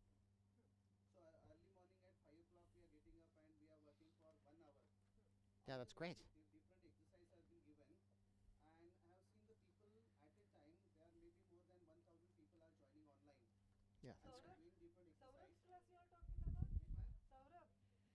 No, not that. Build is one more group. They are talking, working with 1 lakh student, 1 lakh person. Okay. This is in my mind. I may write to Saurabh about it. Yes. Yeah. Why don't you take this and This is work another on group, this? Fit India group. So maybe early in morning at 5 o'clock we are getting up and we are starting the exercise for 6 up to 6:30. And different exercise, people who are suffering with paralysis, people who are suffering with heavy weight, maybe more than 100 kg, people who are suffering with underweight. So all these problems have got solved. So we can use that technology, this part, and we can compare it. Yeah. Before and after. Yeah. And that we can measure, get the effect that what exactly the situation. Correct. And Yeah. As the group is very big, 1,000 people. Yeah, so we can do the questions, we can do questionnaires very easy. Yeah. But doing the EEG is hard. Because to do 1,000 people Yes. takes 6,000 minutes Yes. to get the data, right? Try it with a small group. Yeah, for sure. Yeah, that's great.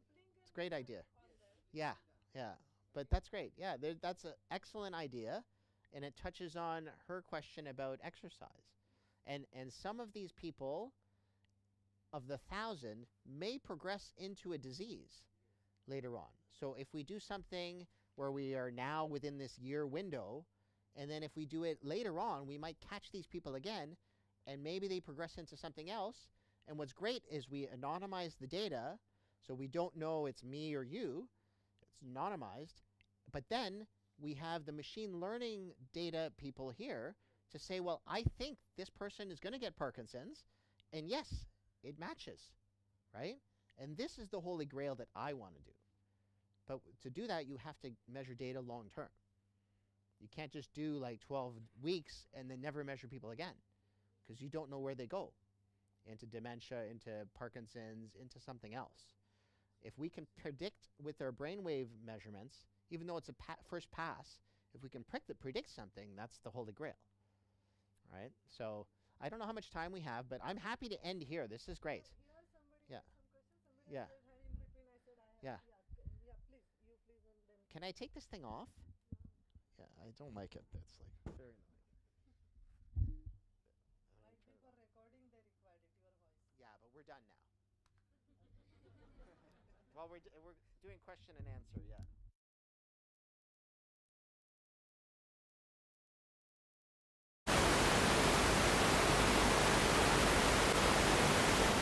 Help. He put it off. Oh, you did? Okay. I'm gonna give it to these people, and then I can listen to you.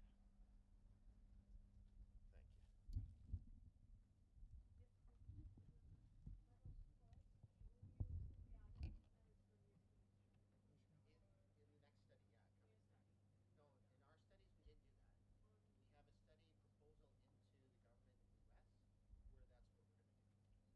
where that's what we're going to do. In that study, yes.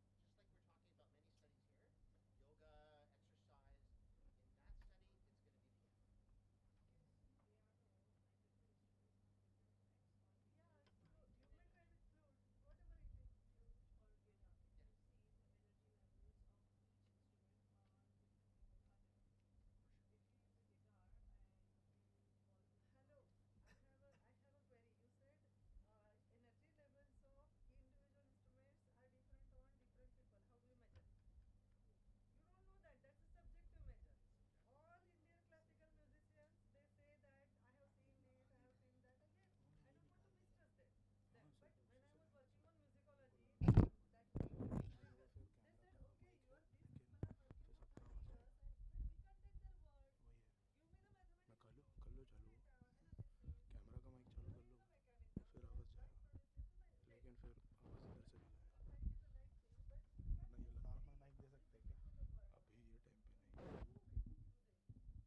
come down to an objective manner. Right, exactly. This is what all your questions are connected. But that was my query since beginning.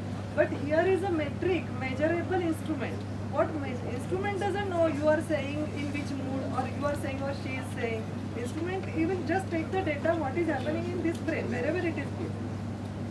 For example, she's saying piano playing. Someone is saying dancing. That's what he's saying. No, we do not know. We do not. That's what let machine decide. Let machine tell us. Is it same or it is not? Is there is no effect? Whatever it can be. Like one machine can imagine what it Yes. All standardization is done over there. That's where you people are involved. You have to take that machine and take the metrics, that reading, and then analyze it. Is it enough exciting? Exciting or not? But then what's cool is if we're measuring some psychological concept, you have to measure that with a questionnaire or something else. Otherwise, you have the vector of data and you don't know what to match it to. But psychology itself is subjective. Yeah. No, that's very, I don't know, but this is my own contention. Ki all arts faculty people think that they only are in their world, this world, everything is subjective. And all science people they are in objective. Both the things are wrong. Subjectivity is everywhere and objectivity can be seen into that. That's a mathematician can see. So that's how we will try and formulate, no, subjectivity to what extent, how much we can make that completely objective. We can and we have to measure. We have to at least try a step ahead. See, all in your class say that it is subjective. But if you are the one who will measure it using this and show that yes, this can be done partly at least objective, you are the great researcher. 2 times. Right? Very good. Yeah.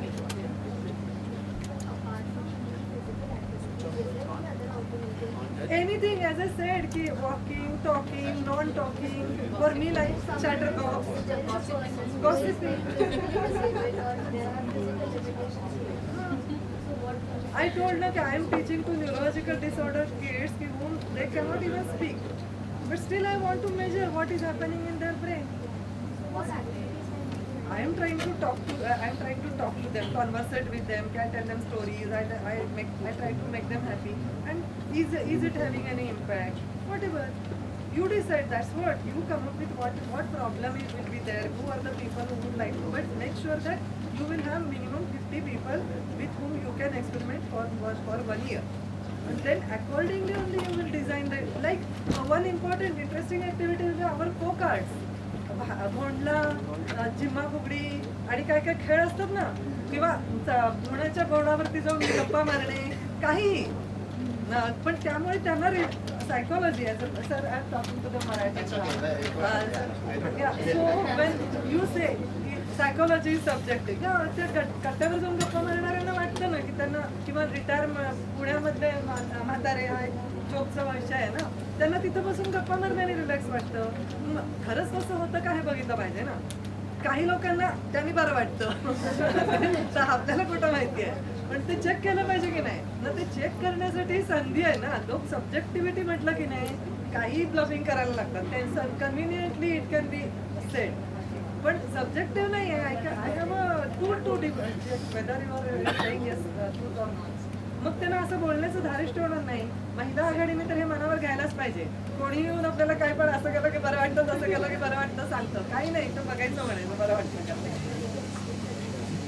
म्हणून ते रोज नाही वापरायचं आहे ना आपल्याकडे 3 machines आहेत म्हणून तर म्हणलं किती ग्रुप्स जॉईन होतील ते बघूया आणि कोणत्या ग्रुपला कोणत्या दिवशी मेजर करायचं ते ठरवूया आणि तसं आपण ते सगळ्यांना फॅसिलिटेट करूया असं म्हणून तर सरांनी पहिल्यांदा सांगितलं की you have to be very careful machine is so costly he is living with us for quite a long time for our experimentation but then you will be careful you will be carefully working on that ते मोडलं तुटलं तर काय नाही करू शकत हजारो dollars जातील त्याला आणि आपल्याकडे एवढे पैसे नाही आहे ते मला 5 वर्ष लागल्यात मिळवायला एवढं त्यांना वाचवायला सहज नाही ते पण विद्यापीठात राहून आणि इतकं नसतं त्यामुळे आज आमची परीक्षा सुरू आहे आमच्या हेडनं इथं येता पण आलेलं नाही पण तरी सुद्धा मी म्हणलं नाही सुरू करूया कारण की कुणालाही संधी मिळत ना असं आहे ते तर तो भाग असतो त्यात जबाबदारीने आपण वागूया सगळेजण आणि जबाबदारीने वागण्यामुळे म्हणजे सरांनी कसं एक्सपेरिमेंट केलेत आपण काय वी आर नक्की see the kind of things we have done that we need not do again he said ना if you put it and dance then it all goes best पैसे गेले ते मशीन तुटलं आता आपल्याला माहित आहे हाऊ टू वर्क केअर तर म्हणून आपण त्याचा उपयोग करू is this clear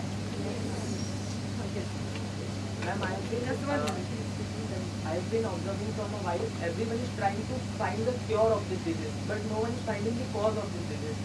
So we can see as there are people of different age groups facing this disease from a different duration of time. Was there any common factor or event that could have directly or indirectly led to this disease? We didn't measure that. Actually, right? So we have people who were there, and so to be able to see who gets the disease, you have to measure all your studies, and then do it again in a few years, and then do it again in another few years. And some of those hundreds of people will convert into disease. And we have the vector from now, we have the vector from 10 years from later, and we can say, well, this is where the change is. And then we can start using that implementation of whatever model, and then say, well, people who look like this vector will progress into this disease. And no one has done that yet. There's some people who are trying, and there's a few papers in Nature Medicine and stuff that says, well, different sleep patterns that a person with Parkinson's has could develop into that. But no one really has the holy grail yet. No one can say, well, if we measure all 80 of us in here and look and say, well, you're going to get Parkinson's, you're going to get it, and I'm going to get it. No one has done that yet. Right? And that's what we're trying to do. And what's really cool about this idea is we're doing it very cheap. Right? Like the dream is that we do this as costless as possible. Yeah. Yeah. And then if we discover something cool, then we can implement it at different sites in India. Right? And it doesn't cost a lot of money. And that's where the hard thing in Canada is the cost. Right? And that's the great thing. This model that we used over the last 10 years cost almost nothing. Just the fixed cost of yeah. But my response to you will be, you said that nobody is working on how it starts and how somebody develops Parkinson's. No, how could you say so? Medical people are working on that. But we are not so. That is one important thing to define your scope of the problem. We people are working on, our idea is have something, use it for removing subjectivity in any of the problems. Since we are computer scientists, we are mathematicians, and we have lots of ideas in our mind, Indian knowledge system, Indian this, Indian that, and so many problems around. So can we use this device to get the data and analyze it later on? Since we have terrain servitors, we have stream servitors, so analysts are there. But that your problem is a problem, but that will be a problem for medical world. I cannot go and check how it develops. I do not have a metric for that. I do not have a device for that. So here the experiment will be for that. Whoever disease, or no need to go for diseased people. As I said, no need the undiseased people, something different as intervention. To test the utility of that device, that you can take as a problem. So this was something, I think your idea is different than what we are talking about. Medical people, their research is on that, how it develops. Our research is not that. We are not medical people. Yeah, I have answered it. And the big picture question I did over the last 10 years is, can you make the disease slow down? And we now show that we can slow down the disease with what we chose to do, which was music and dance. It's not ballet, it's not waltz, it's a blend of a whole bunch of things. And that idea is the thread of how we collected all this data, which we're going to share. But the next analyses could be, well, I want to predict who gets worse. I want to correlate it to something else, like mood, right? And those threads of the project was not the original project. The original project is finished. Now we're looking for the next steps, right? So it's your question, like she says, is valid, and there's going to be some projects that when you guys bring them up in a couple of days, we're going to say, well, that's not feasible to do. We need to do this over 10 years, or we need 1,000 people like this exercise group. But how are we going to measure 1,000 people over a year? in the 7 years of doing the studies, we've measured 600 sessions of EEG on Parkinson's and non-Parkinson's. All of those people danced. And then we have a group of ones where we did meditation, and none of those danced. So, yeah.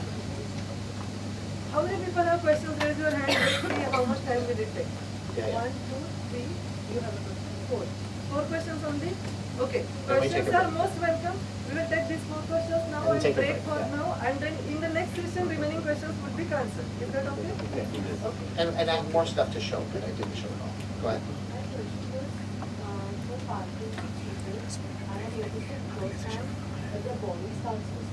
That's what I said. She was like a wooden doll later on. Yeah, like even if you sleep overnight, getting them off the bed is very difficult. They cannot get up on their But own. he responded to that. We can't use this kind of subject interventions like dance to them. My grandfather has Parkinson's and he started physiotherapy on him. He can't get up, he can walk around on his own. But there are days that like he sleeps overnight, his body becomes stiff. He'll still walk, he'll still talk. But in those situations when your body becomes stiff, have you noticed that after dance and music, will your body start changing and is it become more? So the clinical test that we do has a stiffness measure in it. I didn't show you the video.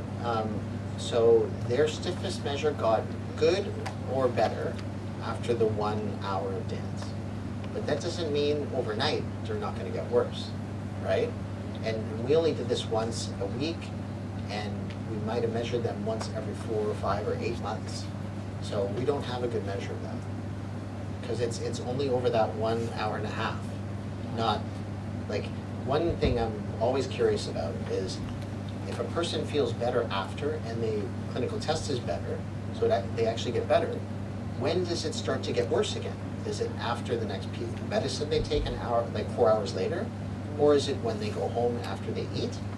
Or is it when they wake up in the morning? And same thing with the mood effect. What's the decay of the better mood? Does it decay next day or a week or 2 weeks? Like, we don't know. So there's lots of things that we don't know. And we don't know this thing about your grandfather's stiffness. We never measured, yeah. But one important thing is to get the statistical results, you need to have a group of people. One person, he said, that Yeah. example was quoted. Good, you came up with a question is not a problem. Yes. Please come up with a problem. Yeah. The conversation has to be there.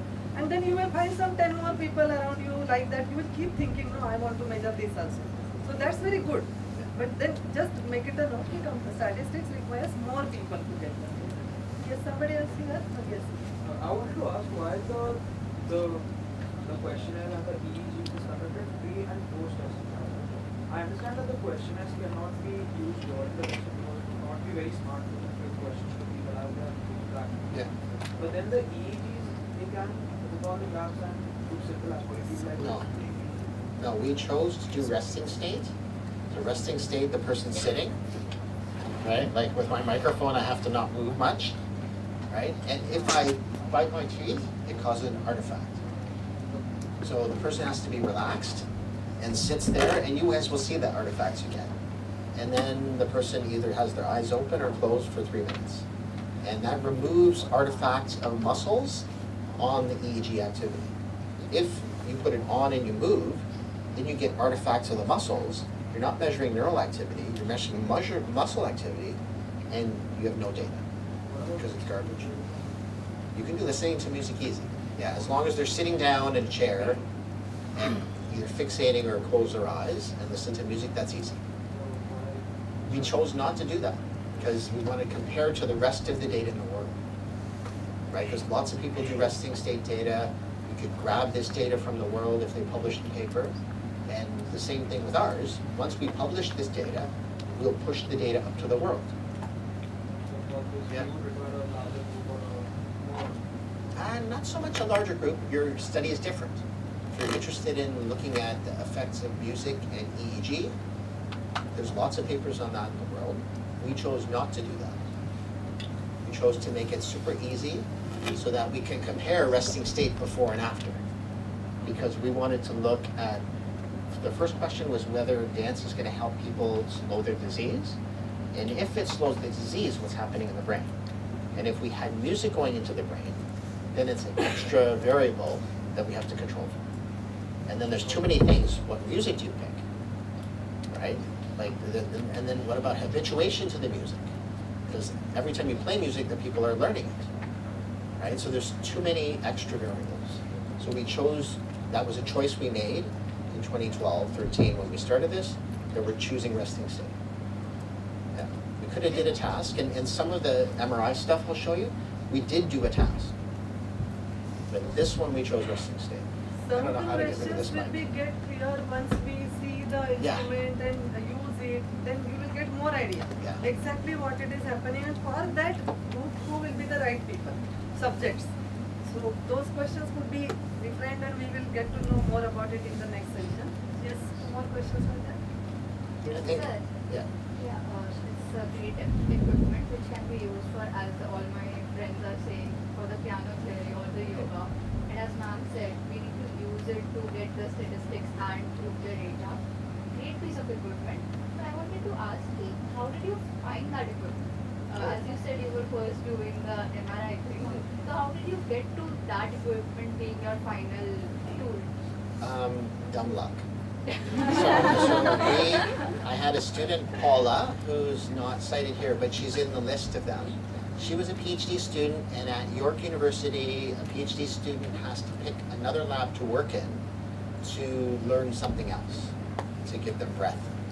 And she picked this lab, Ian McGregor's lab, who's a social psychology person, and he got a couple of these caps from a grant to try to use it. And so we tried to use it. Paula said, I tried this, and it's super easy to do. And so we moved to that only because of luck. And one Yeah, little question, yeah. but I've been very curious about it. Why exactly 116? Your 116 what? expiry date. Oh, me? Oh, yeah. Okay, so that's a great question. So before I wanted to make it to 100, because one of my son, around the time of the video where he's drumming, maybe when he was 2 or 3, we had a relative, so my wife's father's stepmom was 98, and we went to her birthday party, and then we went to her 99th birthday party, and we were about to go to her 100th, and she died a day before. And so my 2 or 3-year-old, who probably is going to be a mathematician or entomologist, he loves both, but he's only 14. He made me, for the next, I would say, like 3 years, go to the cafe where I get espresso and look in the obituary and see if anyone beat Mary Jeanne in terms of age. Right? So we went and looked, and for years, I'm looking through the obituaries, who's the oldest person who passed away. And during that exercise, I said, well, I think I want to live to 100. But then I revised it somewhere around 10 years ago. I want to shoot higher, and I don't mind undershooting my expiry date. So if I make it to, I want to do 116. If I make it to 100, that's pretty good. So that's why I picked 116, to overshoot. I think there was one question over here. Yeah. Yeah, so Parkinson is a progressive disease, and you have to increase the concentration, the doses of your drug with the time, and it becomes ineffective. There is a certain point of life that the concentration that is saturated, and after that, no dose is been made, and you are just better, non-better. Have you got any patients like that in our monitor? So one person,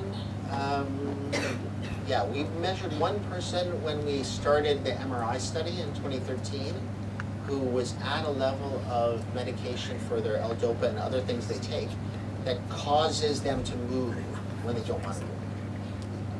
And it's a side effect of being on medication too long before they get bedridden. And this beautiful lady, when she was like standing, she would be moving like this, uncontrolled, right?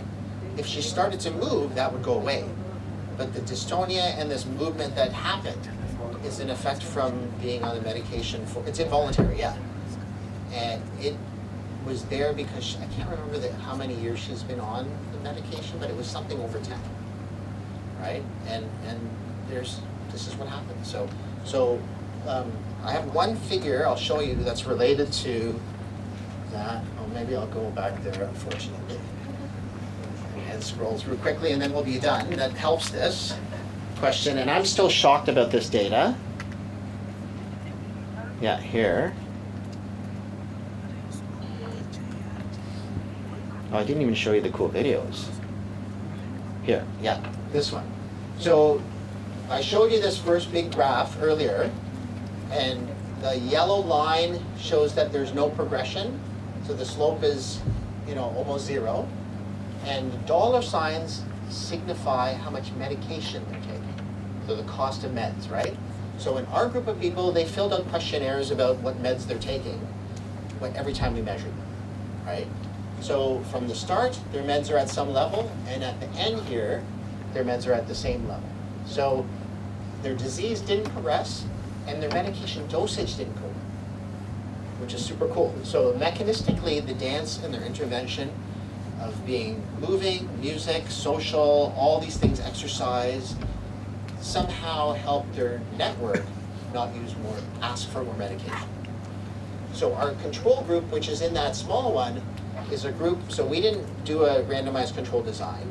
We just grabbed people from the Michael J. Fox Foundation. So they have millions of dollars that they put into trying to diagnose who has the disease and how to cure it. That's their aim. They want to cure Parkinson's disease, right? And they do all sorts of studies. So we grabbed, if this was this person I was telling you about who has dystonia, if this was her, she was maybe in her 63 area, she had disease for maybe 12 years.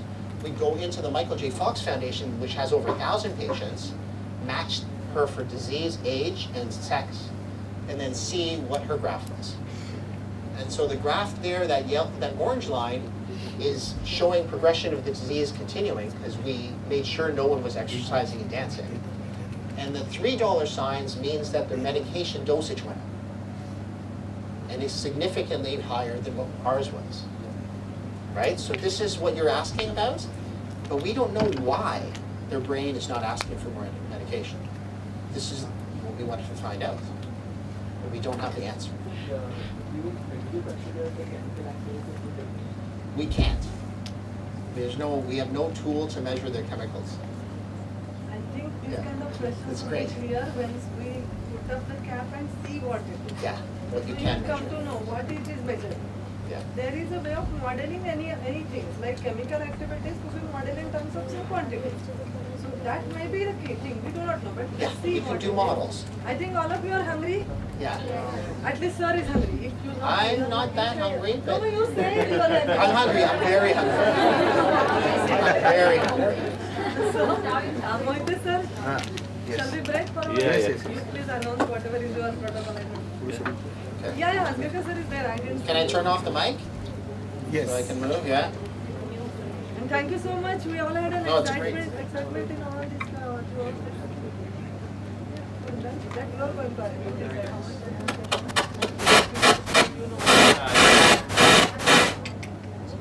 You all will come back now? 20 minutes is For fine. next 4 days? Next 365 We'll days? join. Great. We'll join immediately so that we can free early by for the day. What is your call?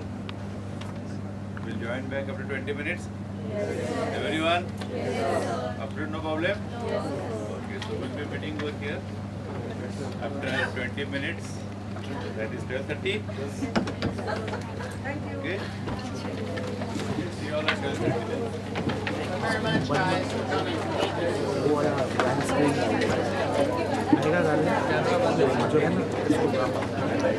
Camera संभालो camera संभालो camera काम camera संभालो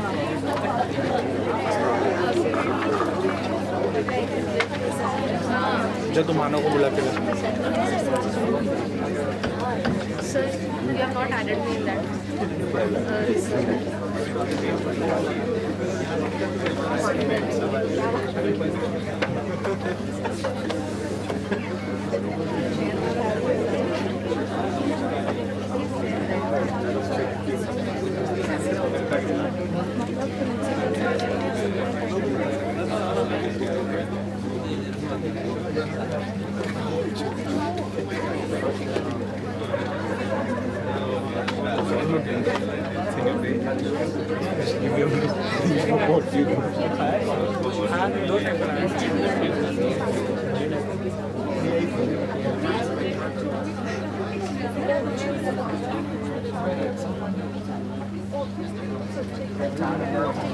या भाषा रिसर्चमध्ये primary data 70-80% वर आहे.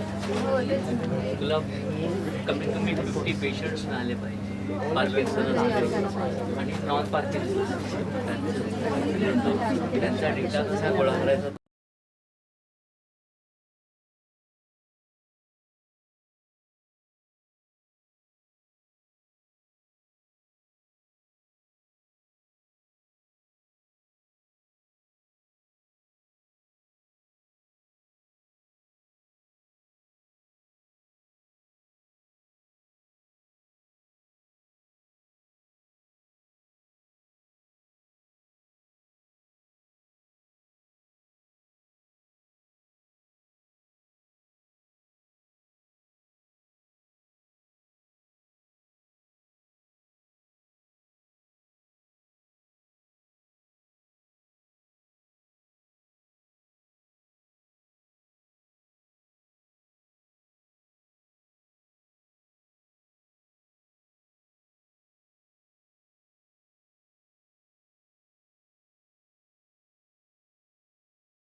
ये live चल रहा है अबे लाइव चल रहा है मत कर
So let's start?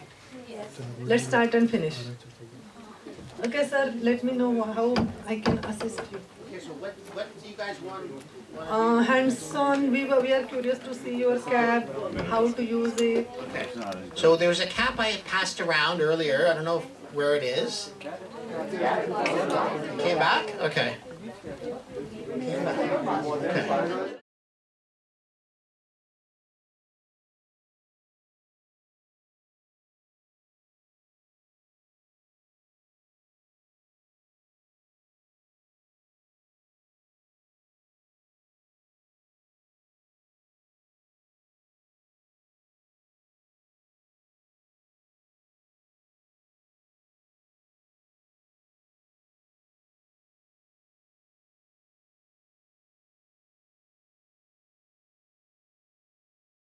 इसमें ऑन कर दो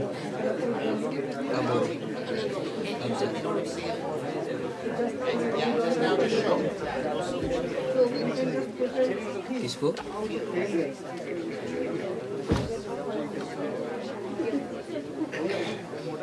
Cat-like structure. ये Okay, so could we get one volunteer up here? We're not going to be able to measure EEG today because we don't have saline.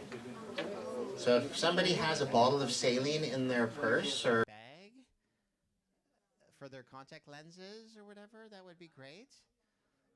Yeah, I lost my suitcase. I lost my little one at the airport, and then I asked Ambuja for saline, and she thought it was for my eye, and so she got me this much saline, which is not enough. Yeah. So why do we need saline? What's the guess? No. Conduct activity from the surface of the scalp. So the water is the conductor, right? So this would be the saline. But what we do is, let me get it out of my bag. So I don't know if you guys want to just like kind of crowd up here, or do we pass this around? Maybe, Ambuja, maybe you just pass it around, like, and yeah, I got 3 others. So there's little like plugs. So why do we use gold? Why do they make these gold? Gold is a good conductor. Yeah, so you want to cheat as best as you can. So gold. So some of those things might fall off because this is one we used already, right? All these are, so these might fall off. If they fall off, keep them back on. Yeah, and then if we turn this on, it's wireless. It talks to this USB dongle that we plug into a computer. So I have a computer here that I brought.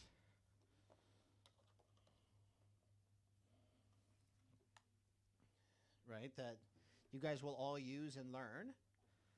It's an old Mac that's from 2017 or 18. It's a MacBook Pro, and it has software from the company Emotive to read the signal from the wireless. Super simple. It's only got 14 channels, so when you put it on, it looks like this. And then you put it on the person's head. They should have used a person who had red hair or something like that. So there's some contrast, right? But you'll get to do that tomorrow. And then what we would do is, I'll pass this around too. So you can open it up, but they're just like felt tips. We soak those in a little saline Tupperware, which I have some right here too.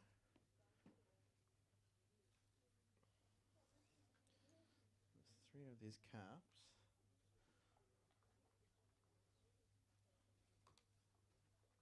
So this is the most scientific equipment, a container of glass that we fill with saline.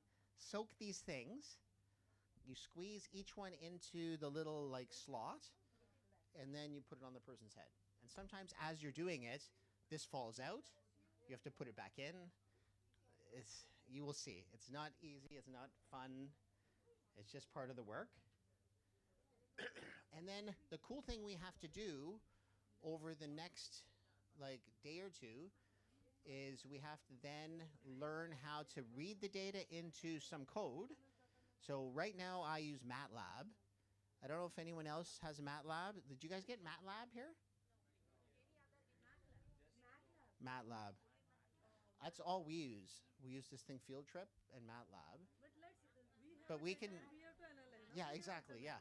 So, but this is what we do. MATLAB. Yeah. Don't worry. Yeah. We have Python code too to read it in, which is free. MATLAB you want it for analysis. We used MATLAB for the last 10 years, but we can do anything else, right? It's a coding program, yeah. And then, but you can use whatever if anyone here is in the data science, you can use whatever you want. You just have to write your own code to read it in. And because lots of people use this in the world, you could probably steal it off some server, the input of reading the file. We have a copy of MATLAB as well, that's not an issue. Yeah, yeah. But there are alternatives also. Yeah, yeah. There are many great people working there. Yeah, They will of try course. different things. And that's it. And so,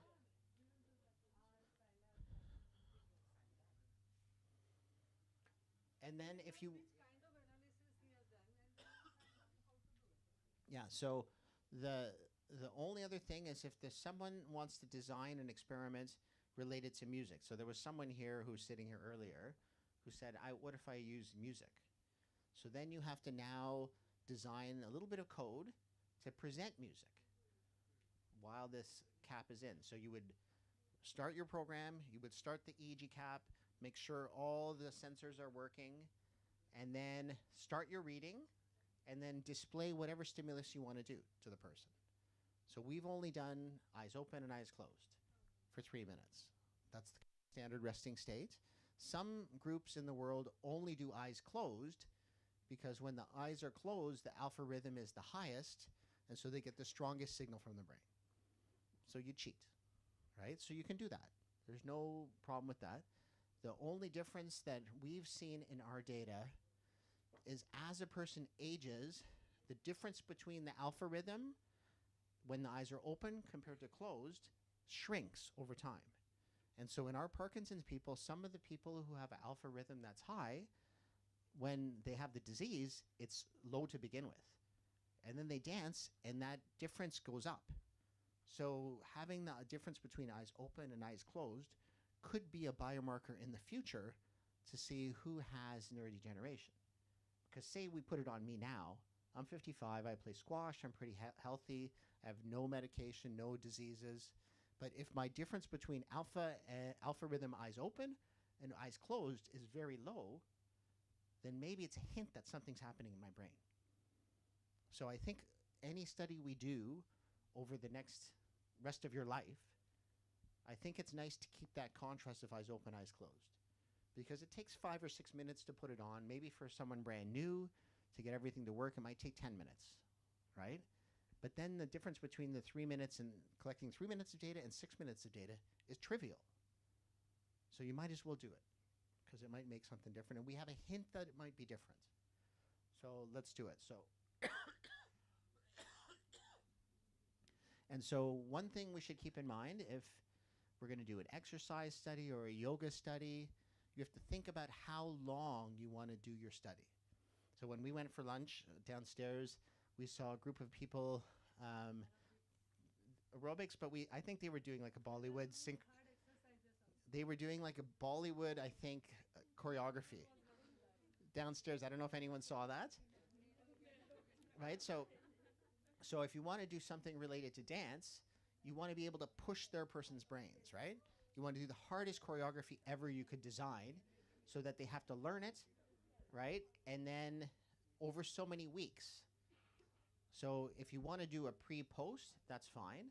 But if you want to look at learning across time, you may want to measure at different stages of learning, right? And so that's what I want to show you quickly in some of these slides.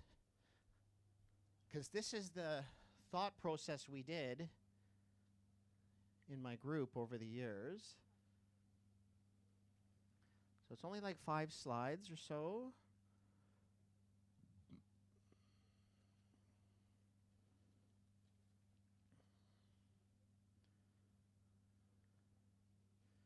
want to show a couple videos.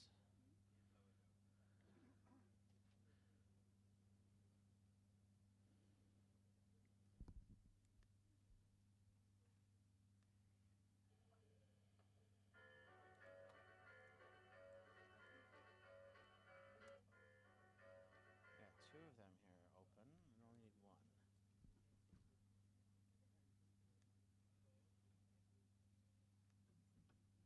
Okay, so today I started out talking about brushing teeth and like my little guy walking and music interacting with his brain. So what we decided to do in our Dance for Parkinson's class on the first class, before the first class, these two people were people in our group, a postdoc and a undergrad fourth-year student in psychology. But she was a ex-ballerina who worked in the Winnipeg Ballet for a while. I don't remember how many years. And this choreography, a couple of teachers at the ballet school designed based on music. So what I want you to do first is I want everyone to close my eyes, because this is the method we decided to do in our fMRI study. So with EEG and fMRI, you can't move your body. If you move your body, it's going to cause artifacts in the data, and it makes the data garbage, right? So what we decided to do is use something called imagery and visualization to activate the same brain circuits in the brain, but the person doesn't know what dance they're going to do yet, right? So what I want you guys all to do now is close your eyes. Everyone close their eyes. I'm going to play this 45 seconds, and I want you in your mind's eye to dance to it. Okay? So everyone close their eyes. Everyone's eyes are closed for the next 45 minutes, or 45 seconds, sorry, not minutes. 45 seconds. I want you to imagine dancing to this, okay? So close your eyes.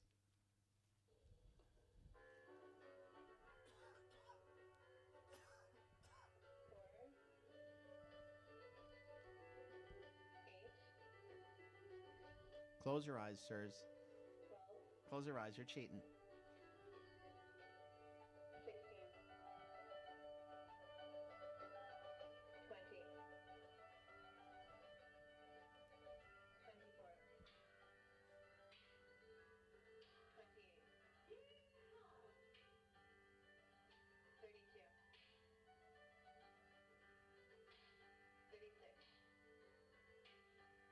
16, 20, 24, 28, 32, 36, 40, 44. Okay, so open your eyes. So you guys just imagine dancing, and whatever you did with your body, neurons in your motor cortex, in your sensory motor control, would have had activity and fired to the muscles, but they were suppressed somewhere in your brain. So you didn't actually do it, but it still activates the circuit. And so your brain would look like this. So this is what your brain would look like if you were an expert dancer. None of you are, but imagine you were. For sure, everyone here would have something called A1 on both sides. So this is primary auditory cortex, because you were listening to music. Your brain would activate and neurons would fire and decompose that. Super simple. This is only 5 dancers, so 5 experts. And then this is just another view of the same data, another view of the same data. In this group of people, this picture is of 4 control people who are all expert dancers, but they did not learn the choreography. So just like all you guys, there was no choreography. So now I'm going to go back to the video. I want everyone to stand up. This is after lunch. Everyone's half asleep. Everyone stand up. Give yourself a little space. And now I want you guys to copy what's going to happen. Okay?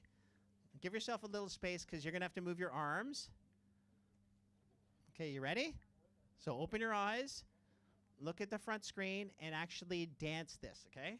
You ready? Everyone ready? Okay.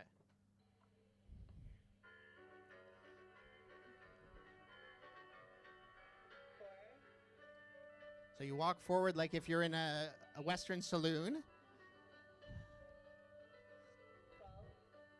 Now look around for your friends in the bar.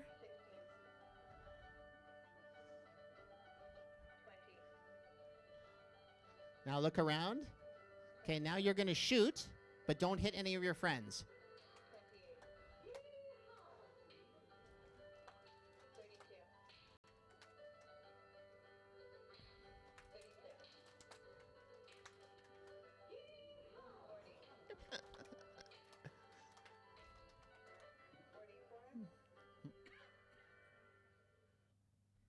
Okay, so how do you guys feel? Happy? Good? Okay, so this girl Ashley and this girl Angie designed this choreography to this Showdown, Hoedown, Aaron Copland music. And then we put the people with Parkinson's. Imagine the expert dancers. They were different. They did a different dance. I'm not going to show you the dance because I don't have permission to show you the dance and post it through YouTube because it has expert ballerinas in it who are still working at the National Ballet of Canada. So when we did the ethics, you all have to do ethics for your projects. You have to decide, do I want to take a video and show it in, this was 2011. So I'm going to show it like in 15 years from now. You have to have permission. There's no expiry date on ethics, right? So I can't show you the video, but imagine this was the video and imagine they did it because our Parkinson's people do it and the data looks very similar. They have an auditory cortex. The only difference now is you see this yellow stuff here?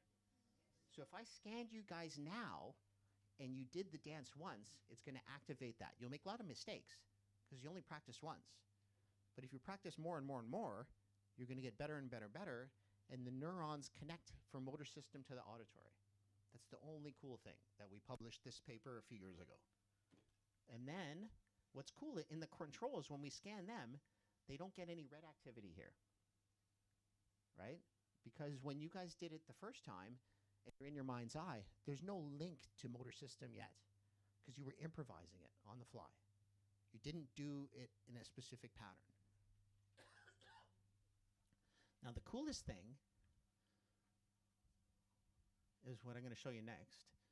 So this is signal, this is time along the bottom, and this is signal from the brain, fMRI signal from the brain.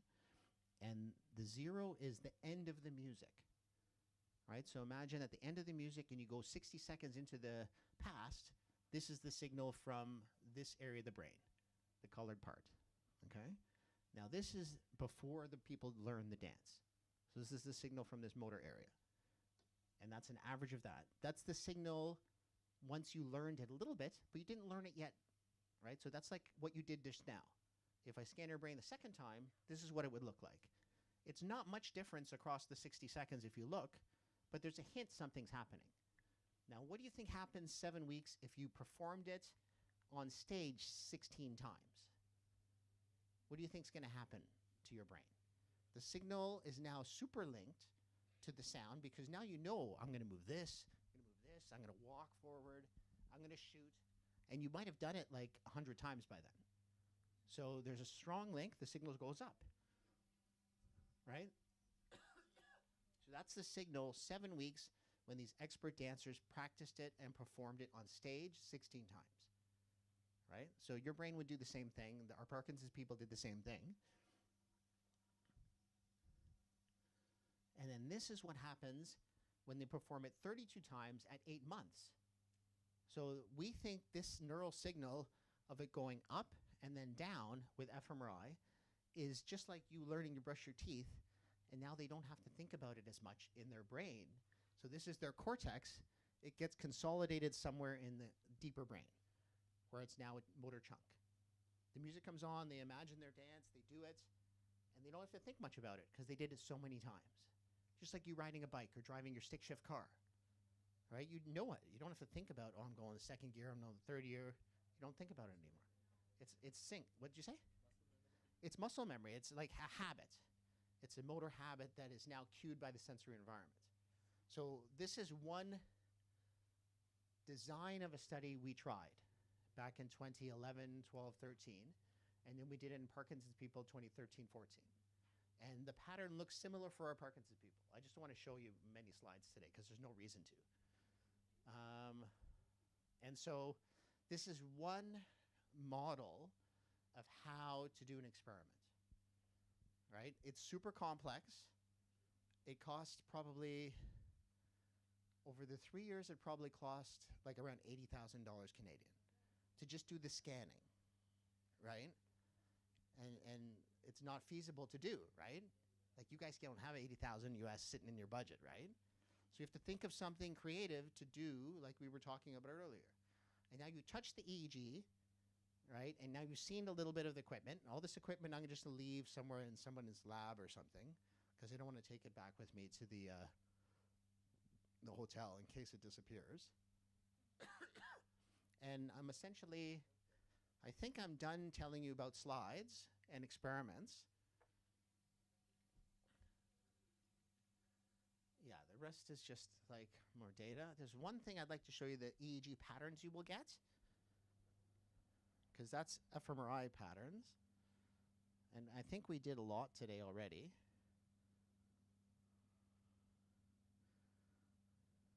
And there's so much more to do. But I want to teach you about some of the EEG patterns and the problems. So it sounds like it's super easy to do, and it is, but it takes a knack, and it's hard to do. Like it's not like, out of all the people I've trained in the last like 10 years, maybe I would guess that about 30 people were undergrad students like you who would go to the ballet class and scan people. There's maybe 3 or 4 people who were just bad at it.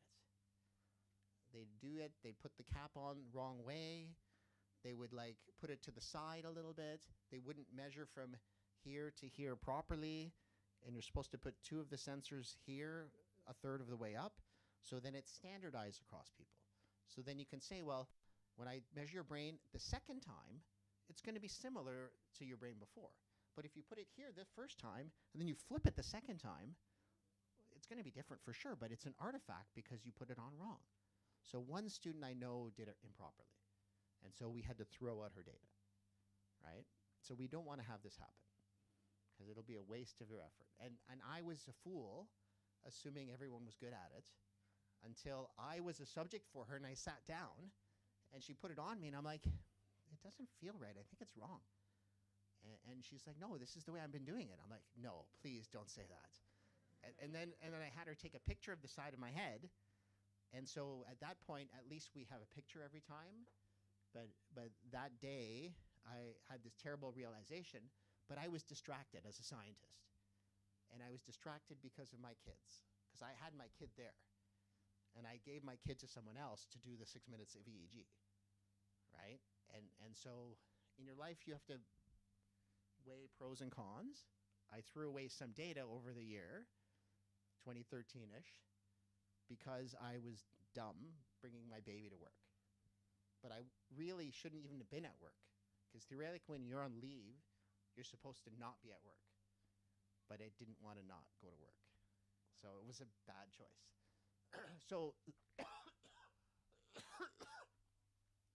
So I showed you this evolution. I showed you this fMRI of the dance and the learning that you guys all did. This is the class 2014. We know this in 2016. And in the last 3 or 4 years, I've been super interested in what is happening in the brain, right? About the EEG signals. And so the last couple of slides are just going to show you some super crazy technical stuff. Okay, so these are 2 examples of, this is fMRI, and this is EEG with the super high density. And in the super high density, you put saline, so it'll take somewhere between 40 to minutes to an hour to put that on so it's perfect, right?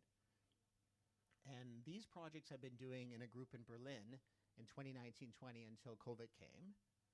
But what's cool is these are some of the brain dynamics you can do.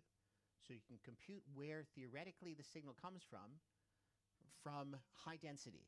So with our low density cap, our 14 channel, we may not be able to do this, right? Because there's not enough signal. So what's a way to increase increase the signal when you have very little signal? What's one way to think about it? How would you boost the signal if you have a low signal?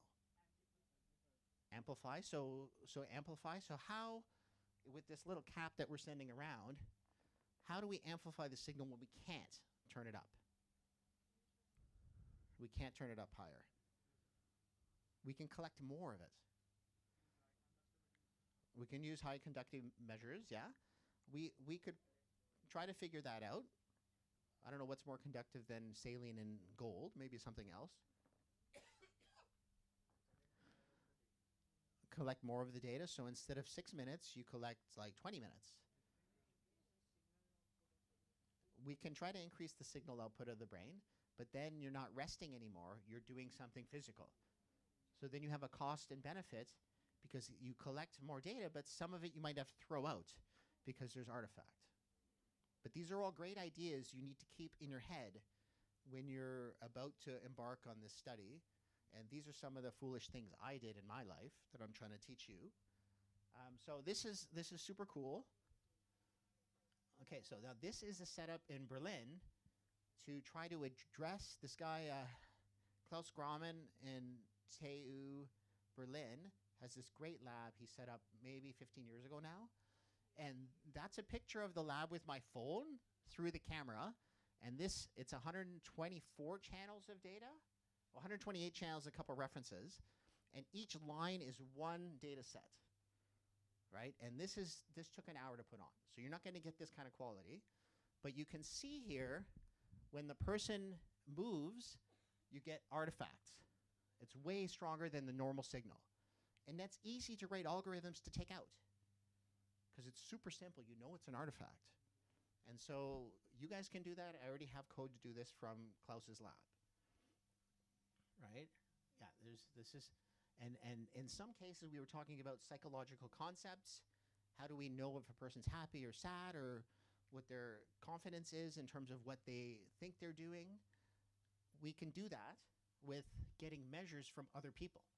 So these are two experimenters watching the behavior of the teacher and the student in terms of learning, right? So you guys just all learned a little bit of a dance. So we could have got those two people at the back and some of the audience who's online to rate how good you were in terms of your performance to match the teacher, right? And then we get a measure of performance. We can get a measure of performance by putting on to the people. So on each person, we have a measure of their feet, their hands, and their back. So we're measuring their devices, their actual hands and feet, so we can match the person. So the teacher here, Rebecca, has her hand up. This person's not there yet. So they're delayed and they're not on time because they're in the stage of early learning. Here they're pretty close, but they've now practiced it 3 or 4 times, right? And then what they would do is after they learned it, so if we did this to you guys 4 or 5 times, you learn that dance, then the teachers and the audience sits and we just watch how good you are. But we're also collecting your body movements and we're collecting your timing based on the sound we're putting into your brain. And the reason we did this study, and we got, let me try to remember, I think we got about 24,000 Canadian dollars to go to Berlin, run the study, collect the data, and live for 3 months on a sabbatical experiment. So it's still a lot of money. And we designed this dance, and this is one of the people who are learning the sequence, and I'm going to have you look at it. So the reason you guys should never try to do an experiment where there's movement in the EEG has been solved by Klaus's lab, because they use algorithms. They make sure the cap is super tight. They make sure the gel is super tight. They have straps they put on here, and they reduced the chances of making mistakes in the equipment. And then they write algorithms to remove all the artifacts. So it's beautiful. There's only about 4 labs in the world doing this kind of stuff. And let's see if this works.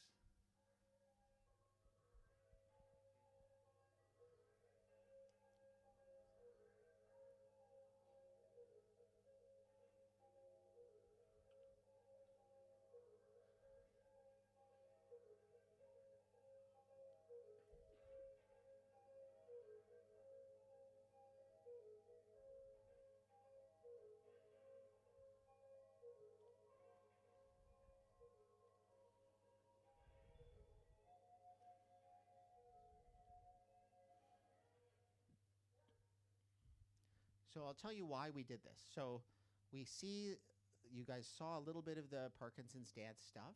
You saw a little bit about how in the video they were dancing in the class together.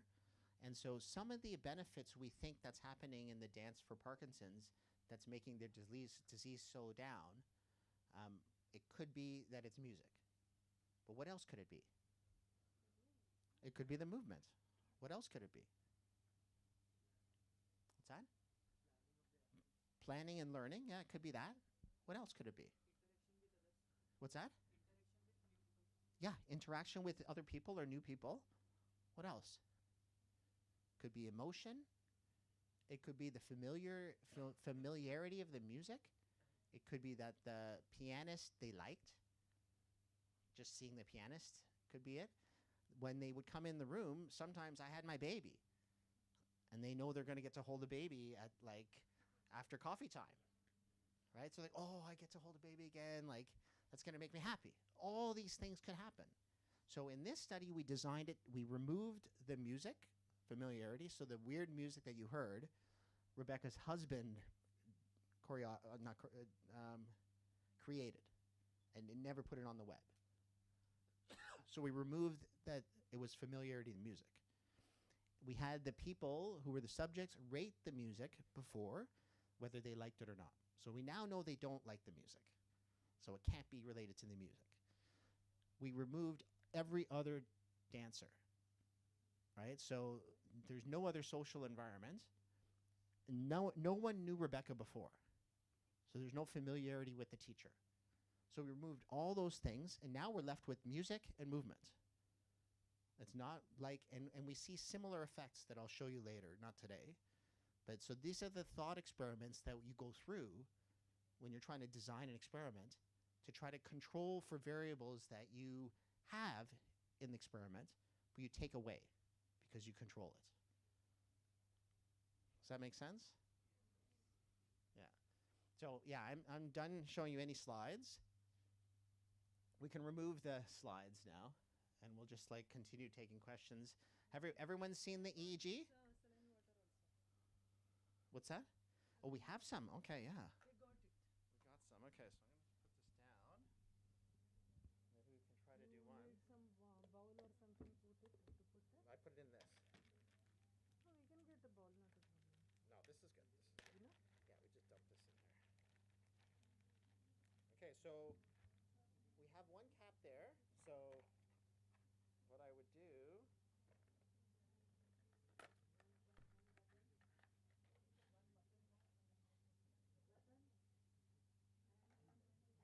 anybody use contacts here? Anybody want this contact case? We don't use it. Everybody wants it, can have it.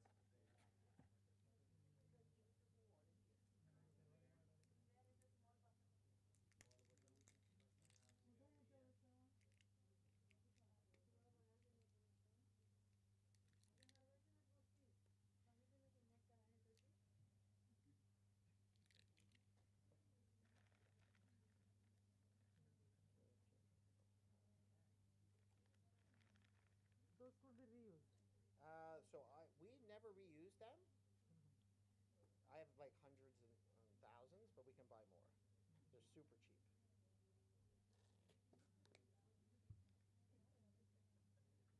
I don't even know if the cap is charged because I charged it in my office before coming. Okay, how to put it? Oh yeah, it goes on. That's good. Smooth. Oh no, I got to put it on the side. This one's a box. What's allowed? Yeah, yeah. Left. Thank you, thank you. Is it in this? No, this one's the full one. Maybe it's this one. This one's good. Yeah.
have to like put a brain in here, but let's first.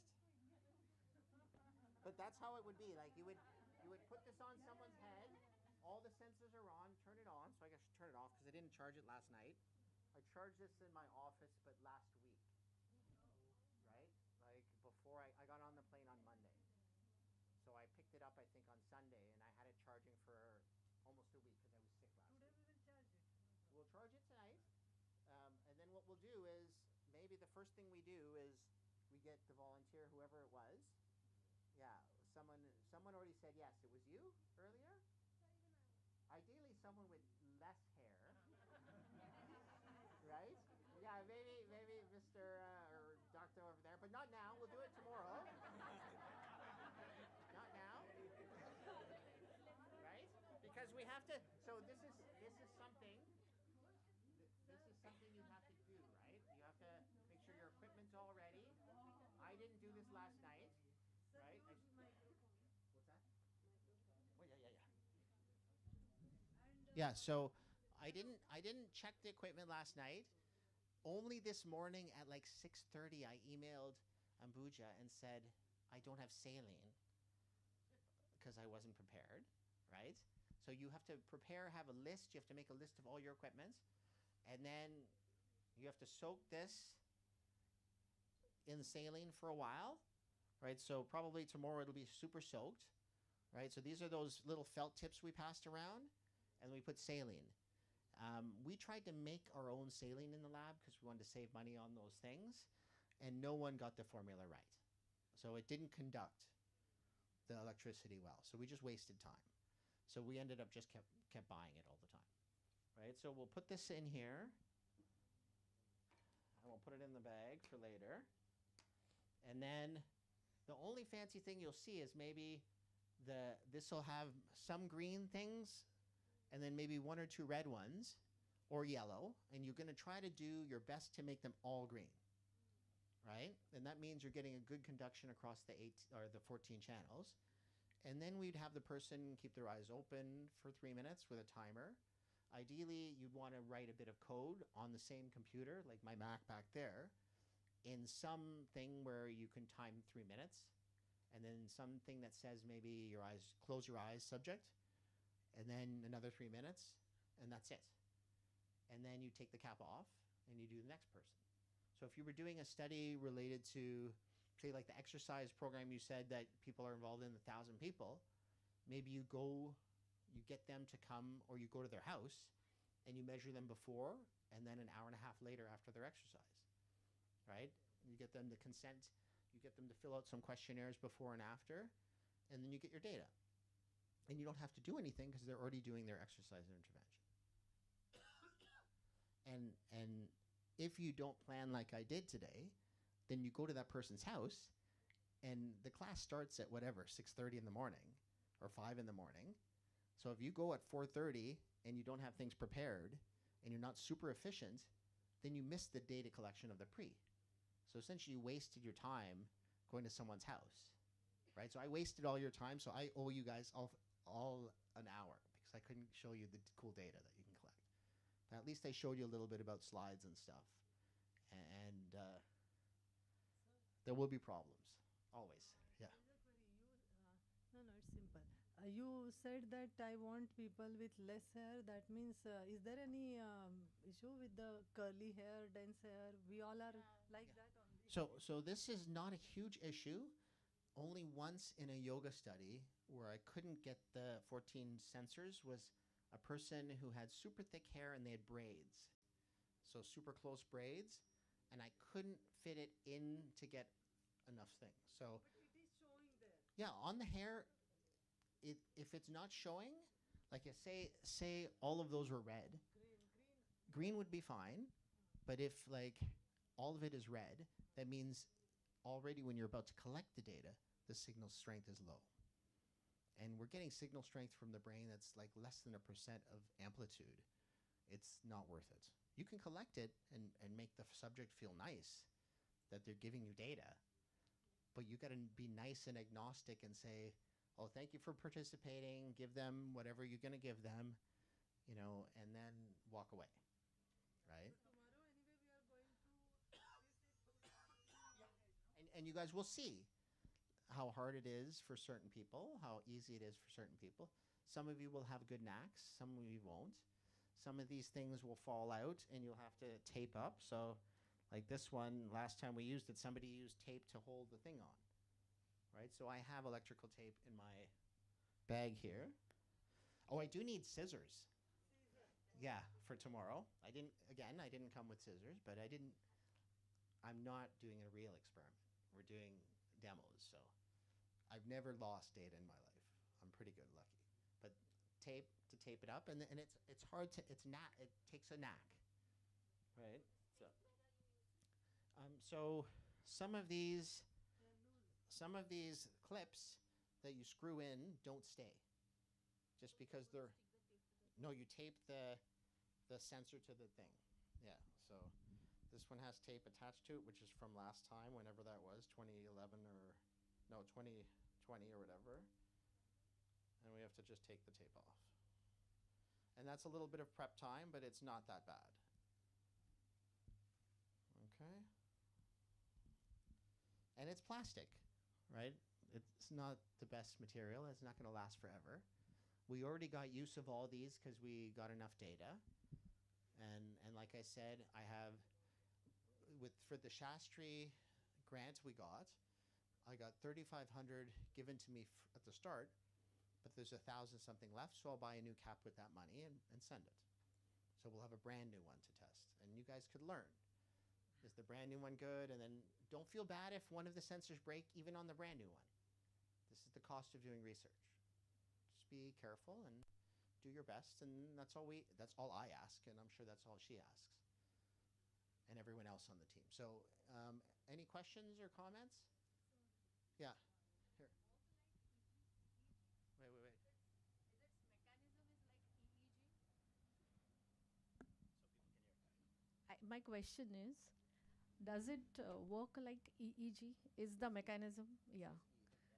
Okay, but it is not conventional EEG. It is conventional EEG, but not with the saline. Oh. It is conventional EEG, but it's not using the gel. But it's still EEG. Yeah.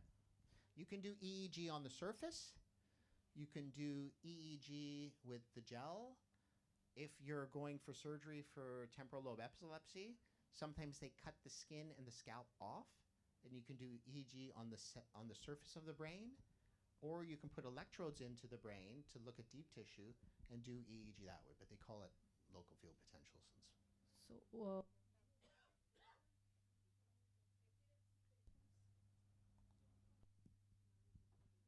what would be the effect on, signals? What kind of signals for epilepsy patients? Can it be worked for? This one is not that good for epilepsy because it doesn't cover the whole brain. So if a person has like epilepsy here, there's only one sensor here. So you may miss. But if they go into a seizure, I've never seen this, so I don't have any firsthand experience. But usually when people are being diagnosed for tumors that are causing epilepsy or something like that, they would there would be way more sensors than what we have. Yeah. Thank. Okay. Anyone else? Yeah. Pass the mic over to her.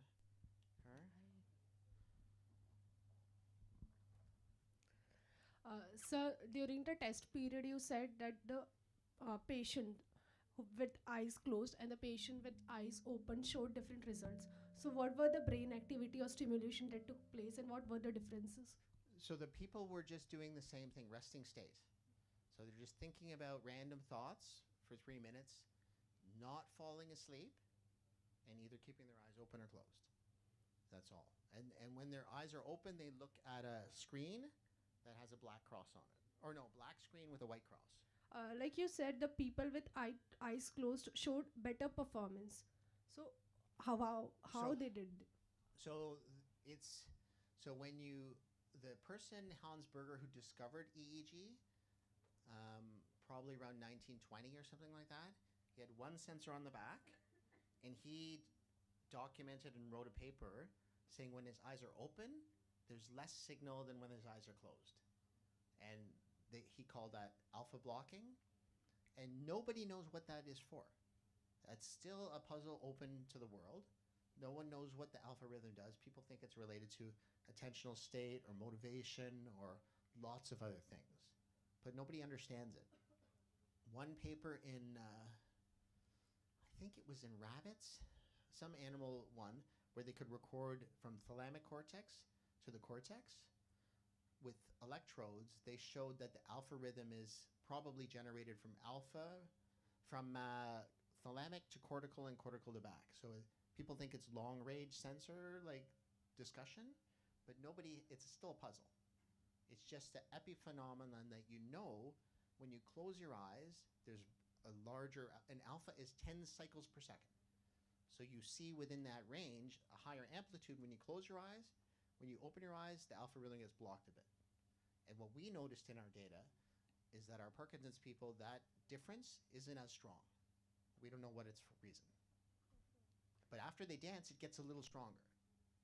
But we don't know why. It could be all those things we talked about. Music, movement, social, mood, all these things. Nobody knows. This is a puzzle for you guys. Maybe not this, you won't solve it this year. If you do, that's super amazing. But it might be a puzzle the rest of your life. First time I recorded alpha rhythm was around 2001. And I read a lot of papers on it. And one of the papers, actually, this guy from Washington University, Larry Snyder, says it's the confidence you believe that when you do a motor action. So he had a very simple task. You're looking at a dot that's either red or green, and you move a target either left or right. And if it's red, you move this way. If it's green, you move this way. And if you are certain you're going to do it, the alpha rhythm was higher. And he called it something like confidence in your motor action. But there's no right answer yet, right? So that's a good question. Thank you, sir. Anyone else? Not Anne, that's just flipping. I think we're close to done then. Yes. Just now I received your message, which you had sent in the morning. I'm in 7th floor lab. Oh, really? I was responding to you only. Just now I'm reading this message. There was very low signal. Yeah. Anyway, so any more queries? Yes? Any more queries? All are done? Good. Satisfied? Anything you want to ask? For tomorrow's preparation? Day after tomorrow's preparation? That's in your ball. Ball will be in your court. Tomorrow you are going to see how the cap should be put on our own heads, all fixing, taking readings, all that. Make sure that the whole day you all will learn and develop confidence in doing that. That is important. Once the sir is here, then only we have to learn. I am equally unknown to all these devices. It is not that I know and I will come and teach you. No, I have to learn with him. I will have to learn with you. And you all are youngsters. You will learn it better and faster way. The kind of queries and interventions and all what you were saying, suggestions. Okay, we can do this way, that way. It shows that you are much smarter than we all. So it is your responsibility to learn and let us learn. Is that true? असंच करतात ना कुठले पण devices आणले की interfaces कोण शिकवतात घरामध्ये सगळी लहान मुलं मोठ्या माणसांना शिकवतात तर त्यामुळे माझं किंवा आजगेकर सरांचं किंवा संतोष सरांचं किंवा गिरीश सरांचं कुणाचंही काम नाही आहे हे काम तुमचं आहे उद्या सगळ्यांनी सरांच्या मागे लागून ते शिकून घ्यायचं कसं डोक्यावर ठेवायचं टोप्या घालायची शिकून घ्यायची संधी आहे आणि मग डोकी शोधायची आणि घालायच्या टोप्या एवढंच find out heads to put on caps There is a proverb in Marathi, topya घालणे, so exploit or make a fool. So it's not so. So just joking. So you all are ready to do that? So tomorrow we shall meet at 9 o'clock. 9 o'clock is okay with you? So that we can wind up early. Yeah, I wanted to give it to you only. It's better that you instruct us. Thank you so much. You all are very patient and very interesting students. Sorry I didn't do anything fun today. Record some of the brain. Yeah. I was unprepared. I hate going on a plane.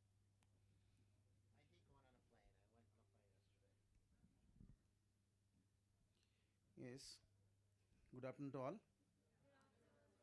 Now we are at the end of the today's session, and we hope that we all have got an idea exactly what we are going to do it for next 3 days. Yes, and let me tell you that everyone is having only two eyes, right? But then to how we see towards the world, that is more important. What exactly that we can get it from the what we are seeing, right? And everyone is getting a different ideas.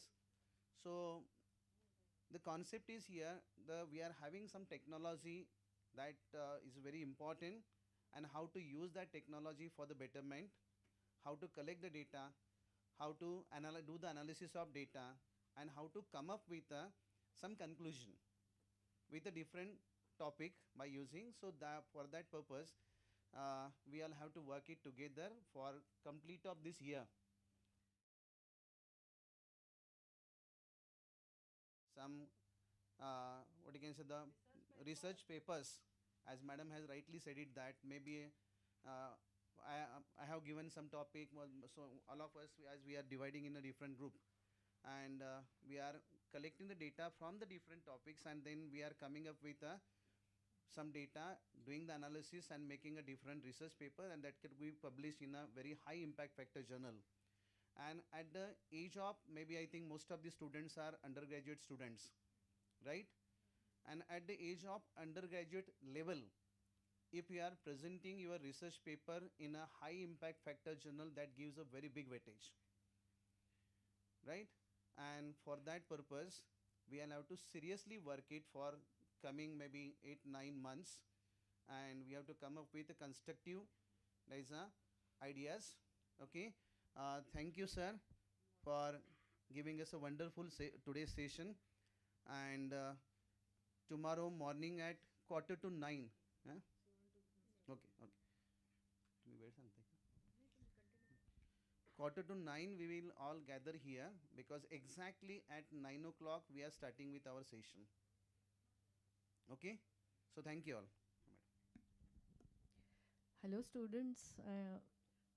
On behalf of research committee, being the head of the research committee, first of all, I would like to thank Ambuja madam and Joseph sir for giving this opportunity for students to interact, and having this wonderful instrument here is a boon for them.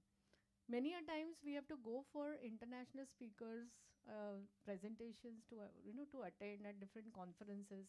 I could spot that there are good quality research papers, nature reviews and all. Now the world class researcher is with you, so this is the opportunity that I think is going to make a mark in your life and shape your careers.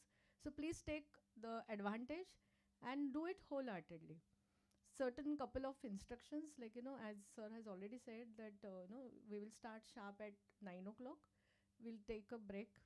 Today some of the students have missed probably the snacks in the break, so make sure that you take your coupon, also convey to your friends, and after the post break session also attendance is important. We are monitoring the attendance, and for all the 4 days whoever participates, not only through attendance but performance, as madam has already said, that you are going to get rewards, but not for those short term rewards. The long term rewards are in your hand. I think it is in your control that how you take this, convert this opportunity into your big achievement. Ma'am, you want to say something? No, yeah, it was a really nice experience. Everybody, all of your teachers are with us, and they are very involving themselves with you. I just was noticing what is our strength. How many students are there in your institute? 14,000. So you don't have to go here and there to catch hold of somebody else. They all can become your prayuktas. They all can become your subjects. Just what you have to do is identify which group you will hack on. Like while coming, we saw those students dancing over there. They might be preparing for some stage performance. Okay, that kind of dance, and they're students, and then what changes are observed when they do that activity. Then some students were doing some hard exercises there. Good, catch hold of that group. and see what happens when they do it regularly. You have to catch hold of somebody lazy, some lazy group. They don't go anywhere. They don't go for dance. They don't go for exercises. But that becomes your control group. You will find enough number of these people. Will find enough number of that kind. So just keep your eyes open, and you will find enough number of groups formulated in your campus only. Yeah, madam was telling me, and that's really wonderful idea. Nowadays we have the NAC has made us compulsory, and it is important also to have a psychological counselor in our college. Why? Because there are subjects, no? So we have to send some students to psychological counselor. If there is no need, then why would we appoint it? So who are those? For them, how it works? That way you just keep on checking where are the possibilities, and here only you will find some people. They will be to whom you will be checking out. So tomorrow 24 hours you keep on thinking and finding out what can I do, and form a small group. Day after tomorrow your presentation and your practice, and then setting up experiment for each day, each of the groups, right? Thank you so much. Yeah, great. Yes, sir. So I heard a lot of nice words about me, but when I was at your level in third or fourth year undergrad, I had no idea what I wanted to do. Zero idea. I did not want to be a scientist. I didn't know it even existed. Being the firstborn in Canada, first to go ever to university, I switched from engineering to economics. No, engineering to science to economics to psychology in my undergrad. And I wanted to switch to geography, but my one friend's dad said, if you switch, I'm going to kill you. And I didn't. And then to do my fourth year psychology project, I didn't know who to ask. What professor I didn't know what I wanted to study. So I went to a room that just you walk into, and if there was a professor there, they could interview you and you go into the lab. So I got lucky in September, first day, meeting this person, Deb, and I worked with rats the whole summer, or the whole year, doing things with rats, and I found out I was allergic to rats. So I couldn't work with rats, right? So I had to switch again. And then I went to humans. But like you're talking about the first project, the first paper I did was we put rats into a maze of water, actually milk.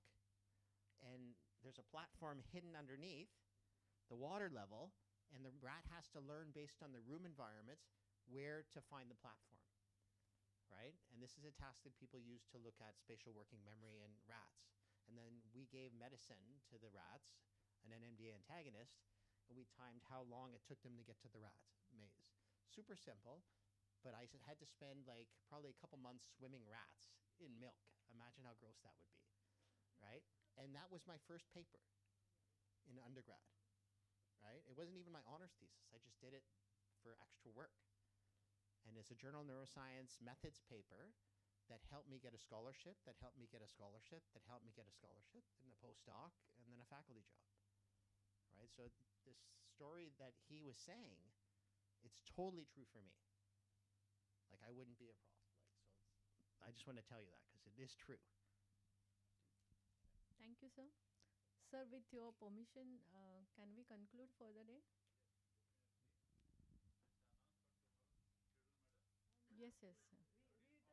Yeah, we'll start tomorrow at 9 o'clock.